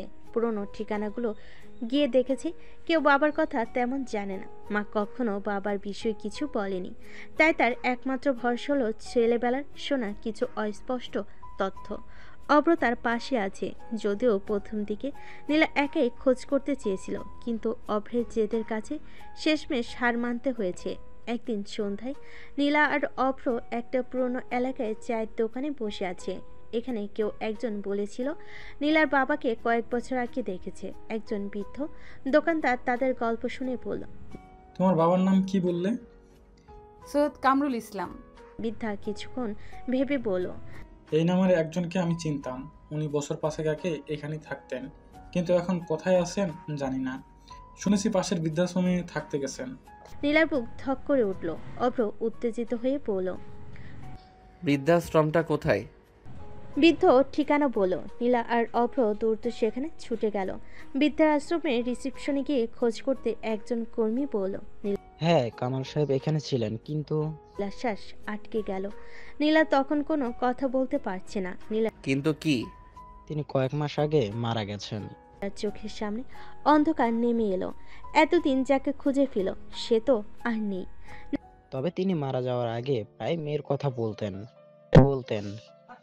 যদি একদিন মেয়েটাকে খুঁজে পেতাম। নীলার চোখ বেয়ে পানি গড়িয়ে পড়ল। এতদিন ধরে খুঁজে বেড়ানো মানুষটা আর নেই, কিন্তু তাও যেন একটা শান্তি পেল। বাবা তাকে মনে রেখেছিল, নীলা তার বাবাকে দেখেনি। তারপরও বাবার জন্য নীলার এক অসম্ভব টান ছিল। অভ্র তখন আস্তে করে নীলার হাত ধরলো। নীলা চোখ মুছে বলল, আমি দেরি করে ফেলেছি তাই না? হয়তো, কিন্তু তোমার বাবাও তো শেষ পর্যন্ত তোমাকে ভুলে যায়নি। এটা ভেবে নিজের মনকে সান্ত্বনা দিতে পারো। তুমি জানো আমি কখনো তোমার বাবার সম্পর্কে কিছু জিজ্ঞেস করিনি, কারণ আমি জানতাম তুমি একদিন নিজের মতো করে তোমার বাবাকে খুঁজে পাবে। নীলা দীর্ঘশ্বাস ফেল। বাবার খোঁজ শেষ পর্যন্ত পেল, কিন্তু তাকে আর ছুঁতে পারল না। তবু মনে হলো একটা অধ্যায় শেষ হলো, আরেকটা শুরু হবে বাবার রেখে যাওয়া ভালোবাসা নিয়েই। বাবার মৃত্যুর খবর শুনে নীলা একরকম স্তব্ধ হয়ে গিয়েছিল। তার মাঝে এক ধরনের শূন্যতা সৃষ্টি হয়েছিল, যা থেকে বের হতে সে একেবারে অক্ষম ছিল। প্রতিদিনের জীবনে আগের মতো হাসি খুশি নীলা ছিল না। সবকিছু যেন তলিয়ে যাচ্ছিল, তার আত্মবিশ্বাস, হাসি, সবকিছু। মনে হচ্ছিল বাবার সঙ্গে সম্পর্ক আর কোনোদিন হতে পারবে না, বরং এটা তার জীবনের সবচেয়ে বড় অভিশাপ হয়ে দাঁড়িয়েছে। অভ্র তার সঙ্গী, বন্ধু, ভালোবাসা সবকিছু ছিল, কিন্তু নীলার মন আজও অন্ধকারে ঢাকা। রাতে দীর্ঘক্ষণ তাকিয়ে থাকতো দেওয়ালে, চোখে কোনো আশার আলো ছিল না। কখনো বা শুয়ে পড়তো, কিন্তু ঘুম আসতো না। নীলার নিঃসঙ্গতা অভ্রকে ভীষণভাবে আঘাত করছিল। সে জানতো নীলা যতটা না বাবাকে হারানোর জন্য কষ্ট পাচ্ছে, তার চেয়ে বেশি কষ্ট পাচ্ছে তার জীবনে সেই এক সময়ের অমীমাংসিত প্রশ্নগুলোর জন্য, যার উত্তর কখনো পায়নি। অভ্র সিদ্ধান্ত নিল সে নীলাকে একা থাকতে দিবে না, তাকে সহায়তা করবে, তার পাশে থাকবে, যতদিন না নীলা তার মনকে আবার ভালোভাবে গুছিয়ে নিতে পারে। একদিন অভ্র নীলাকে বলল, তুমি জানো আমি কখনো তোমার বাবার সম্পর্কে কিছু জিজ্ঞেস করিনি, কারণ আমি জানতাম তুমি একদিন নিজের মতো করে তোমার বাবাকে খুঁজে পাবে। নীলা অবাক হয়ে তাকালো অভ্রের দিকে। অভ্র নীলার কাঁধে হাত রাখলো। কিন্তু এখন তুমি একা নও, আমি তোমার পাশে আছি। তুমি যদি চাও আমরা একসাথে কিছু সময় কাটাতে পারি, যা তোমার মনকে একটু শান্তি দিবে। নীলা কিছুটা অবাক হয়ে অভ্রের দিকে তাকালো, তারপর বলল। অভ্র কিছুক্ষণ চুপচাপ বসে রইল, তারপর ধীরে ধীরে বলল, আমি জানি তুমি আমাকে ভালোবাসো, কিন্তু কিছুটা সময় আমি নিজের মতো থাকতে চাই। ঠিক আছে, তুমি নিজের মতো করেই থাকো, তবে মনে রেখো যে কোনো সময় আমি তোমার পাশে থাকতে প্রস্তুত। অভ্র বুঝতে পারল নীলা এখনো পুরোপুরি প্রস্তুত নয়, কিন্তু একদিন সময় আসবে যখন সে পুরনো ক্ষতগুলো মুছে নতুন করে শুরু করতে পারবে। সে জানতো নীলা ধীরে ধীরে তার মানসিক শক্তি ফিরে পাবে, শুধু তাকে সময় দিতে হবে। দিনগুলো চলতে থাকে। অভ্র কখনো কখনো নীলাকে তার প্রিয় জায়গাগুলোতে নিয়ে যেত, তার সঙ্গে শপিং করতে যেত, কিংবা কখনো হেঁটে বেড়াতো। যদিও নীলা কিছুটা বিরক্ত থাকতো, তবুও আস্তে আস্তে তার মন খোলার চেষ্টা করছিল। অভ্র কখনো তার সঙ্গে গভীর আলোচনা করত, কখনো আবার তাকে হাসাতে পারত। অভ্র জানতো এসবের মাঝে ধীরে ধীরে নীলা তার নিজের জায়গা ফিরে পাবে। অভ্র জানতো সময় আর ভালোবাসা ছাড়া অন্য কিছুই নীলাকে ফিরিয়ে আনতে পারবে না। এভাবেই একদিন নীলা ধীরে ধীরে স্বাভাবিক হতে শুরু করলো। সে একদিন অভ্রকে বলল, ধন্যবাদ অভ্র, তুমি সর্বদা আমার পাশে ছিলে। অভ্র তখন একটু মুচকি হেসে বলল, এটা আমার কাজ নীলা, আমি তোমার পাশে থাকবো যতক্ষণ না তুমি আবার সেই হাসি ফিরে পাবে। এবং সেই হাসি একদিন আবার ফিরে এলো। নীলা জানতো তার জীবনের গল্পটা একদিন ঠিকঠাক হয়ে যাবে, তবে সেটা একসাথে অভ্রের সঙ্গে। নীলা ভাবেনি এত দ্রুত তার জীবনে আরেকটা ঝড় আসবে। বাবার মৃত্যুতে যে শূন্যতা তৈরি হয়েছিল সেটা এখনও পূরণ হয়নি, তার মাঝে আরও একটা বড় ধাক্কা এসে পড়ল। সেদিন বিকালে নীলা এক কাপ চা হাতে নিয়ে জানালার পাশে বসেছিল। হঠাৎ ফোনটা বেজে উঠল। অপরিচিত একটা নাম্বার। সে ধরল। ওপাশ থেকে এক নারী কণ্ঠ বলল, আপনি কি নীলা আহমেদ? কিছুটা অবাক হয়ে বলল, জি বলছি। আমি ঢাকা মেডিকেল হাসপাতাল থেকে বলছি। খুব দুঃখজনক খবর, আপনার মা কিছুক্ষণ আগে হার্ট অ্যাটাকে মারা গেছেন। আপনি কি হাসপাতালে আসতে পারবেন? নীলা মুহূর্তেই যেন স্তব্ধ হয়ে গেল। হাত থেকে চায়ের কাপ মাটিতে পড়ে গেল। ফোনটা হাতে নিয়ে ফ্লোরে বসে পড়ল। কিছু বলার শক্তিও পাচ্ছিল না। চারপাশে সবকিছু কেমন যেন ঘোলাটে লাগছিল। অভ্র তখন পাশের রুমে ছিল। কাপ পড়ার শব্দ শুনে দৌড়ে এলো। নীলা, কি হয়েছে? নীলা কাঁপতে কাঁপতে কেবল বলল, মা নেই অভ্র। নীলা তখন চিৎকার করে কান্না করছিল। অভ্র এক মুহূর্ত দেরি না করে নীলাকে জড়িয়ে ধরল। সে জানতো নীলার পৃথিবী যেন আবার ভেঙে পড়ল। অভ্র কোনো রকমে নীলার কান্না বন্ধ করে তাকে নিয়ে রওনা দেয় হাসপাতালের উদ্দেশ্যে। হাসপাতালের বেডে নিতর হয়ে পড়েছিল নীলার মায়ের দেহ। তার শান্ত মুখ দেখে মনে হচ্ছিল তিনি যেন ঘুমিয়ে আছেন। নীলা ধীরে ধীরে এগিয়ে গিয়ে মায়ের হাত ধরল। সেই উষ্ণতা নেই। কতদিন ধরে সে মায়ের সঙ্গে মন খুলে কথা বলেনি। বাবার মৃত্যুর পর থেকে সম্পর্কটা আরো দূরত্বে চলে গিয়েছিল।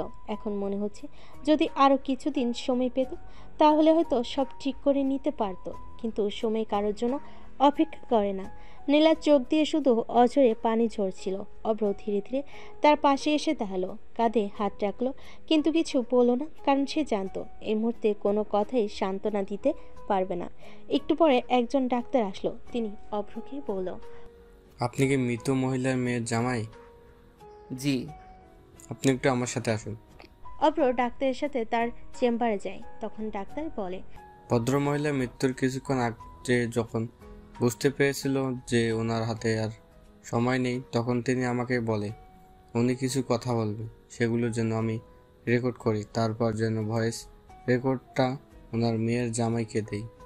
এটা বলে ডাক্তার তার মোবাইলে একটা ভয়েস রেকর্ড চালু করে। সেই রেকর্ডে শোনা যাচ্ছিল, অভ্র, আমি ছাড়া আমার মেয়েটার কেউ নেই। ছোটবেলা থেকেই বাবার শূন্যতায় বড় হয়েছে মেয়েটা। বাবাকে একবারও দেখতেও পেল না, কিন্তু সরাসরি বাবার মৃত্যুর খবর পেয়ে গেল। আর আজ হয়তো আমিও চলে যাব। আমার মেয়েটা একা হয়ে যাবে। বাবা, তুমি আমার মেয়েটাকে দেখে রেখো, তাকে কখনো কষ্ট পেতে দিও না, এটাই আমার অনুরোধ। কথাগুলো শুনে অভ্র নিজেকে ধরে রাখতে পারল না। সেও তখন কেঁদে দেয়। তখন ডাক্তার অভ্রকে সান্ত্বনা দেয়। দেখুন, এখন আপনার উচিত আপনার স্ত্রীকে সান্ত্বনা দেওয়া, তার পাশে থাকা। আর আপনি যদি ভেঙে পড়েন তাহলে ওনার কি হবে, তাই নিজেকে শক্ত করুন। ডাক্তারের কথাগুলো শুনে অভ্র নিজেকে শান্ত করে। শেষ কৃত্যের পর নীলা চুপচাপ বসেছিল, কারোর সঙ্গে কথা বলছিল না, শুধু জানালার বাইরে তাকিয়েছিল। অভ্র ধীরে ধীরে এগিয়ে গিয়ে বলল, নীলা, তুমি যদি কাঁদতে চাও কেঁদে ফেলো, নিজেকে আটকে রেখো না। নীলা একটু সাড়া দিল না। অভ্র এক মুহূর্ত চুপ করে থাকলো, তারপর গভীর শ্বাস নিয়ে বলল, আমি জানি তুমি ভেতরে ভেঙে পড়েছ, কিন্তু তুমি একা নও, আমি আছি, তোমার পাশে আছি। নীলা আস্তে আস্তে মাথা নিচু করলো, তারপর ফুপি কেঁদে উঠল। অভ্র তাকে শক্ত করে জড়িয়ে ধরলো, যেন এই পৃথিবীতে সে একা নয়। দিন কেটে যাচ্ছিল, কিন্তু নীলার ভেতরে শূন্যতা থেকেই যাচ্ছিল। একদিন অভ্র তাকে বলল, নীলা, আমরা যদি কোথাও একটু ঘুরতে যাই, তোমার মন ভালো লাগবে? নীলা ধীরে ধীরে মাথা নেড়ে বলল, না অভ্র, কোথাও যেতে ইচ্ছে করছে না। ঠিক আছে, তাহলে আমরা একসাথে বাসায় কিছু ভালো সিনেমা দেখি, তোমার পছন্দের খাবার খাই। নীলা প্রথমে কিছু বলল না, তারপর আস্তে করে বলল, তুমি খুব বোঝো আমাকে, তাই না? অভ্র মুচকি হেসে বলল, বোঝার চেষ্টা করি, কারণ তোমাকে ভালোবাসি। নীলা একটু হাসলো। অনেকদিন পর অভ্র বুঝতে পারলো হয়তো ধীরে ধীরে সব ঠিক হয়ে যাবে, হয়তো শোক কখনো মুছে যাবে না, কিন্তু সে নীলার পাশে থাকবে যতক্ষণ না সে আবার শক্ত হয়ে ওঠে। নীলার জীবনে এক কঠিন অধ্যায় চলছে। মাকে হারানোর শূন্যতা এখনো কাটিয়ে উঠতে পারেনি। আগে বাসায় ফিরে মাকে ফোন দিয়ে কুশল জানতে চাইতো, এখন সে অভ্যাসটা বদলাতে হচ্ছে। রাতের বেলা ঘুম ভেঙে যায়, মনে হয় মা হয়তো পাশের রুমে বসে আছেন, কিন্তু পরক্ষণেই উপলব্ধি হয় মা আর নেই। অভ্র খুব সাবধানে নীলাকে সামলাচ্ছে। সে জানে এই সময়টায় কোনো চাপ দেওয়া যাবে না, শুধু পাশে থাকতে হবে। একদিন সন্ধ্যায় অভ্র বারান্দায় দাঁড়িয়েছিল। নীলা এসে পাশে দাঁড়ালো। অভ্র, নীলা বলো। আমার খুব একা লাগে। মা তো ছিলেন, কমপক্ষে কথা বলতে পারতাম, এখন কেউ নেই। অভ্র একটা দীর্ঘশ্বাস ফেলো, তারপর নীলার হাতটা ধরে বলল, তুমি একা নও, আমি তো আছি। জানি, কিন্তু কিছু শূন্যতা কোনো কিছু দিয়েই ভরাট করা যায় না। অভ্র নীলার হাতটা আরো শক্ত করে ধরল। আমি জানি, কিন্তু আমরা এই শূন্যতাকে একটু একটু করে কমিয়ে আনতে পারি, নতুন স্মৃতি তৈরি করতে পারি। হয়তো একদিন দেখবে ব্যথাটা কমে গেছে। কিছুক্ষণ চুপচাপ বসে রইল, তারপর আস্তে করে বলল, তুমি কিভাবে সবসময় এত বুঝতে পারো? কারণ আমি চাই তুমি সুখী থাকো। পরবর্তী কয়েকদিন অভ্র লক্ষ্য করলো নীলা আস্তে আস্তে স্বাভাবিক হওয়ার চেষ্টা করছে। তবে আগের মতো পুরোপুরি ফিরে আসতে পারছে না, তাই সে একটা প্ল্যান করলো। সন্ধ্যার সময় নীলাকে নিয়ে অভ্র তার প্রিয় কফি শপে গেল। কফি হাতে নিয়ে অভ্র বলল, নীলা, আমি একটা কথা ভাবছিলাম। কি কথা? তুমি কি কিছুদিনের জন্য কোথাও ঘুরতে যেতে চাও? মানে একটু অন্য পরিবেশে থাকলে তোমার মন ভালো লাগবে। নীলা কিছুক্ষণ চুপ করে থাকলো, তারপর বলল, তুমি কি সত্যিই মনে করো এতে কিছু পরিবর্তন আসবে? একদম আসবে না এটা আমি বলছি না, কিন্তু কিছুটা হালকা লাগবে। আর তুমি তো জানো আমি শুধু চাই তুমি একটু ভালো থাকো। নীলা অভ্রের চোখের দিকে তাকালো, বুঝতে পারলো অভ্র সত্যিই চাই সে ভালো থাকুক। ঠিক আছে, যাওয়া যাক। কোথায় যাব? একটু হাসলো অভ্র, খুশি হয়ে বলল, তাহলে এইবার সমুদ্র থেকে ঘুরে আসা যাক। আমরা তাহলে কক্সবাজার যাব। নীলা মৃদু হাসলো। অনেকদিন পর সে কোথাও যাওয়ার কথা ভেবে একটু উচ্ছ্বাস অনুভব করলো। হয়তো সত্যি নতুন কোনো স্মৃতি তৈরি হলে পুরনো কষ্ট কিছুটা হলেও কমবে। অনেকদিন ধরে নীলার জীবন কেমন দুঃখ আর শূন্যতায় ভরা, সে যেন নিজের ভেতরেই গুটিয়ে যাচ্ছে। অভ্র চায় নীলা আবার আগের মতো হাসুক, জীবনটাকে নতুন করে দেখুক। ঢাকা থেকে সকাল 8:30 কক্সবাজারের ফ্লাইট ধরে তারা সকালে পৌঁছালো। প্ল্যানের জানালা দিয়ে সাগরে নীল জল দেখে নীলার মন একটু প্রশান্ত হলো। অভ্র বুঝতে পারলো তার এই পরিকল্পনা সফল হতে চলেছে। নীলা হাসি মুখে বলল, এত সুন্দর লাগছে। উপরের থেকে নিচে তাকালে মনে হচ্ছে যেন নীল রঙের বিশাল একটা ক্যানভাস। অভ্র তখন একটু মুচকি হেসে বলল, তাহলে নিচে নামার পর আরো বেশি ভালো লাগবে। তৈরি থেকো। রিসোর্টে চেক ইন করার পর তারা বিশ্রাম নিল। বিকালের দিকে নীলা আর অভ্র সমুদ্রের ধারে হাঁটতে বের হলো। ঢেউয়ের গর্জন, বাতাসে নরম স্পর্শ আর সূর্যের শেষ আলোয় সাগরের বালিয়াড়ি যেন সোনালি হয়ে উঠেছে। নীলা খালি পায়ে হাঁটতে হাঁটতে বলল, অব্র, জানো এই জায়গাটা আমাকে অনেক শান্তি দিচ্ছে। মনে হচ্ছে সব কষ্ট ভুলে যেতে পারবো। অভ্র তখন নীলার হাত ধরল। তাই তো এনেছি তোমাকে এখানে।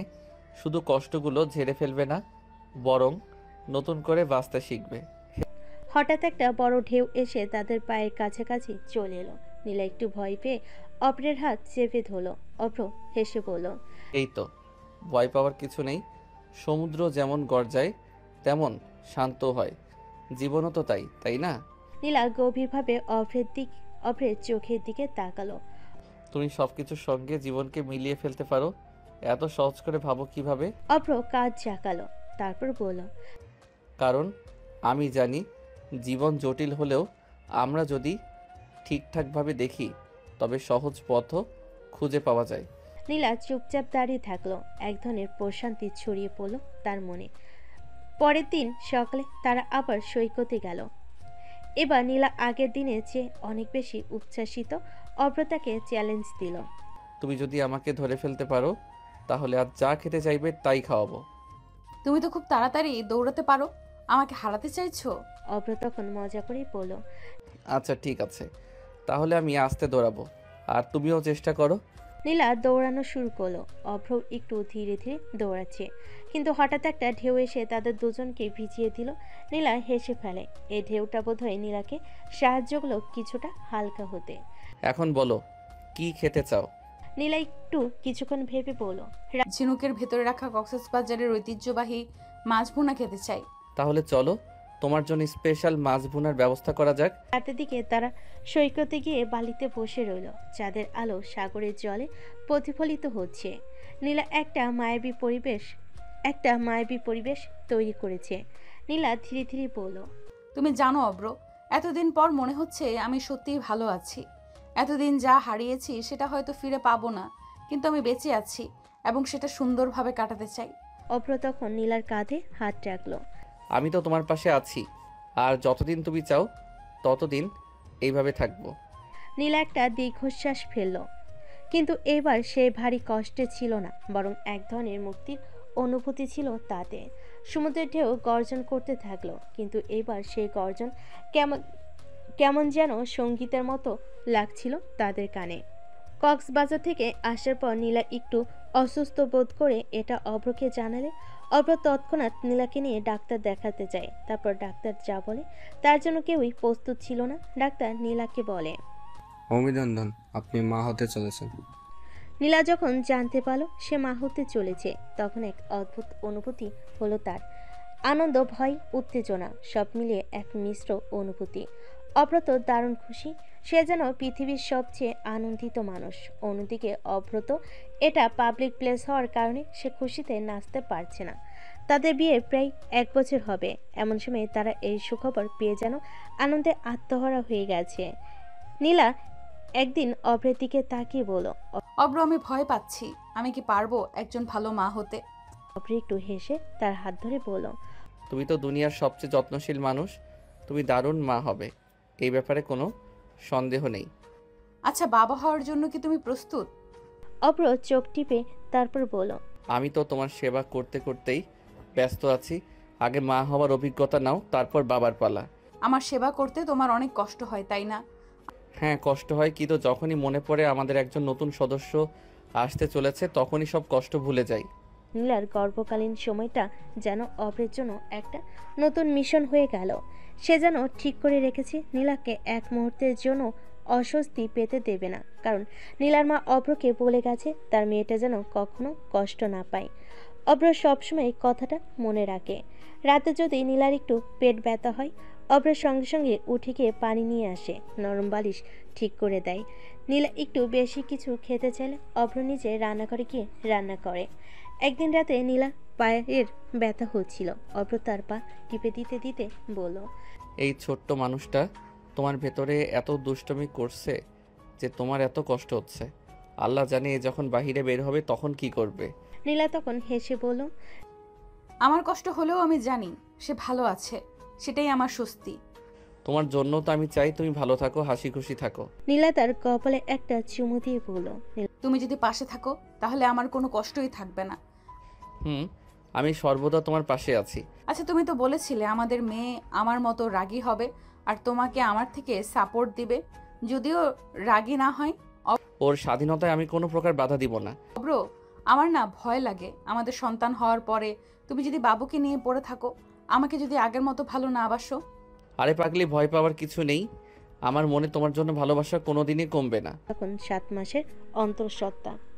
অপর সবসময় ওর যত্ন নিত, ওর পাশে থাকার চেষ্টা করত, কিন্তু এক রাতে এমন এক ঘটনা ঘটল যা তাদের দুজনের জন্যই দুঃস্বপ্নের মতো হয়ে গেল। সেদিন সন্ধ্যায় অভ্র কাজের জন্য বাইরে গিয়েছিল। নীলা একা বাসায় ছিল, টিভিতে হালকা গান শুনছিল আর মেয়ের জন্য ছোট ছোট জামা কাপড় বানিয়ে রাখছিল। হঠাৎ করে লোডশেডিং হয়ে গেল, পুরো বাসা ঘুটঘুটে অন্ধকার। নীলা মোমবাতি জ্বালানোর জন্য উঠে দাঁড়ালো, ঠিক তখনই দরজার নিচ দিয়ে একটা ছায়া দেখলো, কেউ একজন দরজার বাইরে দাঁড়িয়ে আছে। নীলার বুক ধরফর করতে লাগলো। এমনিতে অভ্র থাকলে এসব নিয়ে সে ভয় পেত না, কিন্তু আজ একা। বাড়ি থেকে দরজার লক নেড়েচেড়ে কেউ যেন খোলার চেষ্টা করতেছে। নীলা ভয় পেয়ে জিজ্ঞেস করলো, গলাটা কাঁপছিল। কে? কোনো উত্তর এলো না, শুধু দরজায় ধীরে ধীরে চাপ দেওয়ার শব্দ। নীলা জানতো ও দরজা খুলতে পারবে না, কিন্তু ফোনটাও ছিল সোফার উপরে। দরজা থেকে একটু দূরে ও সাহস করে আস্তে আস্তে পেছনের দিকে সরল। ঠিক তখনই বাইরে থেকে কেউ দরজায় জোরে ধাক্কা দিল। নীলা সঙ্গে সঙ্গে চিৎকার করে উঠল। এই সময় অভ্র দরজার বাইরে এসে হাজির হলো, ওর হাতে একটা লাঠি, মুখে স্পষ্ট রাগ আর ভয় মিশ্রিত। কে আছিস ওখানে, বেরিয়ে আয়। অন্ধকারের মধ্যে একজন লোক দৌড়ে পালিয়ে গেল। অভ্র দরজা খুলে বেরিয়ে এলো, কিন্তু ছায়ামূর্তি ততক্ষণে গলির দিকে উধাও হয়ে গেছে। অভ্র দৌড়ে এসে নীলাকে জড়িয়ে ধরল। তুমি ঠিক আছো? নীলা তখনও কাঁপছিল। অভ্র, যদি তুমি না থাকতে আমি কি করতাম? সেই রাতের পর অভ্র বাড়ির নিরাপত্তা দ্বিগুণ করে দিল। দরজায় নতুন লক লাগালো, সিসি ক্যামেরা বসালো আর নীলার হাতের কাছে সবসময় ফোন রাখার ব্যবস্থা করলো। এই ঘটনার পর নীলা বুঝলো ও একা নয়, ওর পাশে সবসময় অভ্র আছে। আর অভ্র প্রতিজ্ঞা করলো যেভাবেই হোক ওদের ছোট্ট পরিবারকে রক্ষা করবে, কোনো ভয়ই ওদের ভালোবাসাকে হারাতে পারবে না। অবশেষে সেই দিন এলো। নীলার প্রসব ব্যথা উঠল আর অভ্র যেন মাথা কাজ করছিল না। সে দ্রুত হাসপাতালে নিয়ে গেল নীলাকে। নীলার প্রসবের সময় যত এগিয়ে আসছিল, অভ্রের উত্তেজনার পাশাপাশি উদ্বেগও বাড়ছিল। ওরা আগেই হাসপাতালে সব ঠিক করে রেখেছিল। ডাক্তার বলেছিল সব স্বাভাবিকভাবেই হবে, কিন্তু বাস্তবতা সবসময় প্রত্যাশার মতো হয় না। রাত 2টো বাজে। নীলা তখনও ব্যথায় কাতরাচ্ছে। অভ্র ওর হাত শক্ত করে ধরে রেখেছে। হাসপাতালের করিডোরে টানটান উত্তেজনা। হঠাৎই নার্স এসে জানালো, কিছু জটিলতা দেখা দিয়েছে। নীলার রক্তচাপ বেড়ে গেছে এবং জরুরি ভিত্তিতে সিজার করতে হবে। অভ্রের মাথার ভেতর এক মুহূর্তে হাজারটা চিন্তা খেলে গেল। নীলা কি ঠিক থাকবে? বাচ্চা, ডাক্তাররা কি সময় মতো ব্যবস্থা নিতে পারবে? ও হাত কসলাচ্ছিল আর প্রার্থনা করছিল যেন সব ঠিক হয়ে যায়। ডাক্তার অপারেশন থিয়েটারে নিয়ে গেল নীলাকে। অভ্রের মনে হচ্ছিল সময় থেমে গেছে। বাইরে বসে থাকা প্রতিটা মিনিট ওর কাছে এক একটা যুগের মতো লাগছিল। ওর মা, নীলার এক বান্ধবী আর কিছু আত্মীয় পাশে থাকলেও অভ্রের নিজেকে নিঃসঙ্গ লাগছিল। একমাত্র যাকে ও সবচেয়ে বেশি ভালোবাসে সেই এখন ওর সামনে নেই। ওর যেন ওর কোনো কিছু করারও নেই। 1 ঘন্টা পর অপারেশন থিয়েটারে দরজা খুলল। অভ্র দৌড়ে গেল, চোখে ভয় আর উদ্বেগ। একজন নার্স মুচকি হেসে বলল, হতে পারে। অভিনন্দন, বাবা হয়েছেন, ফুটফুটে একটা মেয়ে হয়েছে। অভ্রের কাঁধে ভার যেন হঠাৎ করেই হালকা হয়ে গেল। হঠাৎ চোখে পানি চলে এলো, আনন্দে, বিস্ময়ের আর কৃতজ্ঞতায়। কিন্তু সাথে সাথেই প্রশ্ন করলো, নীলা কেমন আছে? চিন্তার কিছু নেই, নীলাও ভালো আছে। তবে ও খুব দুর্বল। কিছুক্ষণ পর তোমার সঙ্গে দেখা করতে দেওয়া হবে। অভ্র ভেতরে গিয়ে দেখলো নীলা ক্লান্ত, তবু চোখে এক অদ্ভুত প্রশান্তি। ওর কোলে ছোট্ট নরম তুলোর মতো শিশু। অভ্র কাছে গিয়ে আস্তে করে বলল, নীলা দেখো, আমাদের পরীর মতো মেয়ে এসেছে। নীলা হাসলো, চোখে জল নিয়ে বলল, আজ বাবা মা থাকলে কতই না খুশি হতো।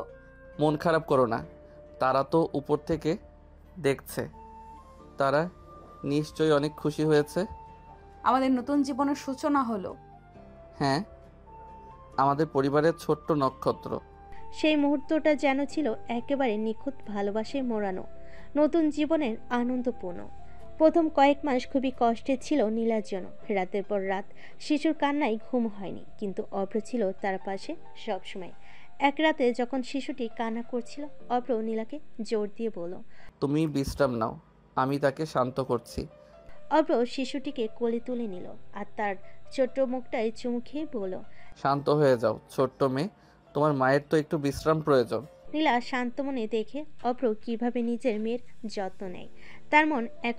তার মন এক নতুন অনুভূতিতে ভরে উঠল। সে বুঝতে পারল তারা একে অপরের সহায়, একে অপরের শক্তি।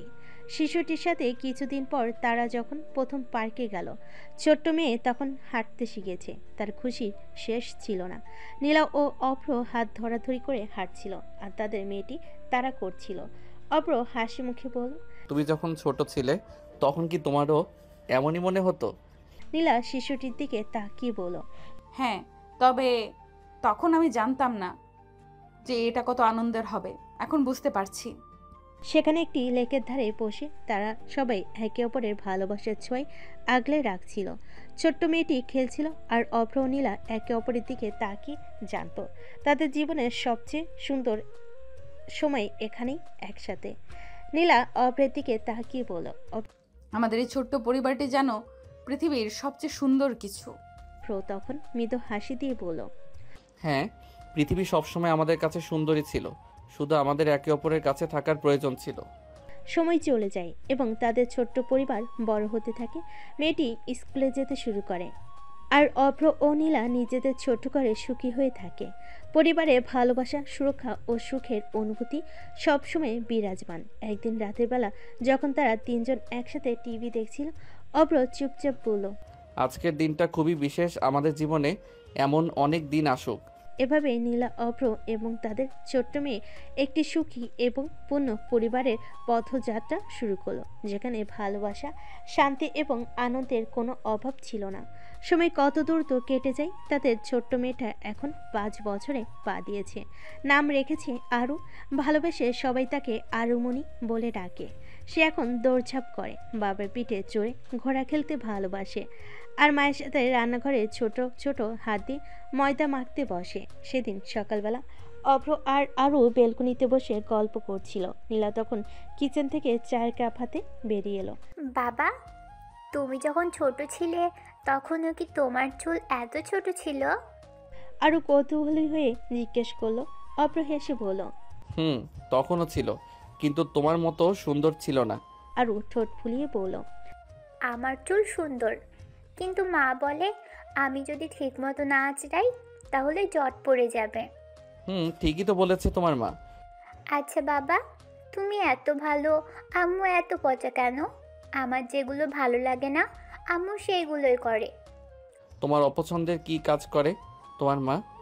আমার চুল আঁচড়ে দেয়, আমার শুধু পড়তে বলে, আমায় আইসক্রিম খেতে দেয় না। আরুর মুখে এই কথা শুনে নীলা চোখ বড় বড় করে আরুর দিকে তাকায়, আর অভ্র হাসে। বাবা দেখো মা কিভাবে আমার দিকে তাকাচ্ছে, কিন্তু মা তুমি এখন আমার কিচ্ছু করতে পারবে না, আমি এখন বাবার কাছে আছি। বাবার কাছে গিয়ে দেখছি সাহস বেড়ে গিয়েছে। বাপ বেটি দুইটারে যখন একসাথে পিটাবো তখন বুঝতে পারবে। হ্যাঁ, এর মানে তুমি বাবাকেও মারো? তোমার বাবাকে জিজ্ঞেস করে নাও। আরে আম্মু, তোমার এত কিছু জেনে লাভ কি? আচ্ছা এখন গিয়ে খাবার খেয়ে নাও, বিকেলবেলা আমরা আইসক্রিম খেতে যাব। আরও খুশিতে লাফিয়ে উঠল। ইয়ে, আইসক্রিম! বিকেলে তিনজন মিলে পার্কে গেল। আরও তখন দৌড়ে খেলছিল, আর হঠাৎ পিছন থেকে চিৎকার করে বলল, বাবা আমাকে ধরতে পারো? অভ্র হাসতে হাসতে বলল, আরে বাবা, তোমাকে ধরা তো অনেক কঠিন, তুমি যে সুপার গার্ল। আরও জোরে দৌড়াতে লাগলো, কিন্তু অভ্র এক লাফে গিয়ে তাকে কোলে তুলে নিল। নীলা দূর থেকে এই দৃশ্য দেখে মিটিমিটি হাসছিল। পার্কের এক কোণে বসে অভ্র আর নীলা আরুকে মাঝখানে নিয়ে বসে রোদ পোহাচ্ছিল। আমাদের জীবনটা যেন এখন সম্পূর্ণ হয়ে গেছে। এই ছোট্ট হাসিটাই আমাদের সব সুখ। অভ্র মৃদু হাসি দিয়ে বলল, হ্যাঁ, আর আমাদের মেয়েটা আমাদের ভালোবাসার সবচেয়ে বড় প্রমাণ। আরু অবাক হয়ে বলল, বাবা মা তোমরা কান্না করছো কেন? নীলার অভ্র দুজনেই হেসে ফেলল। এগুলো খুশির অশ্রু মা। রাতে আরুকে ঘুম পাড়ানোর সময় সে বায়না ধরল, বাবা আজকে তুমি গল্প বলবে? অভ্র আর নীলা একসাথে হাসলো। অভ্র গল্প শুরু করলো। এক যে ছিল ছোট্ট এক রাজকন্যা, যে তার বাবা মায়ের রাজ্যকে ভালোবাসতো। আরু ধীরে ধীরে চোখ বন্ধ করলো। নীলা মাথায় হাত বুলিয়ে দিল। অভ্র মৃদু কণ্ঠে বলল, এই ছোট্ট সুখী আমাদের জীবন, তাই না? নীলা ফিস ফিস করে বলল, হ্যাঁ, আমাদের ছোট্ট রাজকন্যার জন্য এই জীবনটাই সবচেয়ে সুন্দর উপহার। এভাবেই কেটে যাচ্ছিল তাদের সুখী পরিবার। আরুমনির ছোট্ট দুষ্টামি ভরা দিনগুলো, ভালোবাসা, হাসি আর খুনসুটিতে ভরা তাদের জীবন যেন এক রঙিন গল্প হয়ে উঠেছে। প্রকৃতির সুখ কি বড় কিছু অর্জনই থাকে, নাকি ছোট ছোট মুহূর্তগুলোতে যেখানে ভালোবাসা, হাসি আর একসাথে থাকার আনন্দ মিশে থাকে? অভ্র ও নীলার গল্প সেটাই প্রমাণ করে। ভালোবাসা মানে একসাথে থাকা, একে অপরের সুখ দুঃখ ভাগ করে নেওয়া, আর ছোট ছোট আনন্দকে উদযাপন করা। তাদের গল্পটা ছিল হারিয়ে ফেলা, খুঁজে পাওয়া, কষ্ট, আশা এবং অবশেষে একসাথে গড়ে তোলা সুখী জীবনের। অনেক চড়াই উতরাই পেরিয়ে, অনেক কান্না, কষ্ট আর প্রতীক্ষার পর তারা পেয়েছে এক পরিপূর্ণ পরিবার, একটা ছোট্ট রাজকন্যা যে তাদের ভালোবাসার চিরন্তন স্মারক। অভ্র ও নীলা জানে জীবন সবসময় সহজ হবে না, তবুও তারা প্রতিজ্ঞা করেছে যে কোনো ঝড় আসুক না কেন তারা একে অপরের হাত কখনো ছাড়বে না।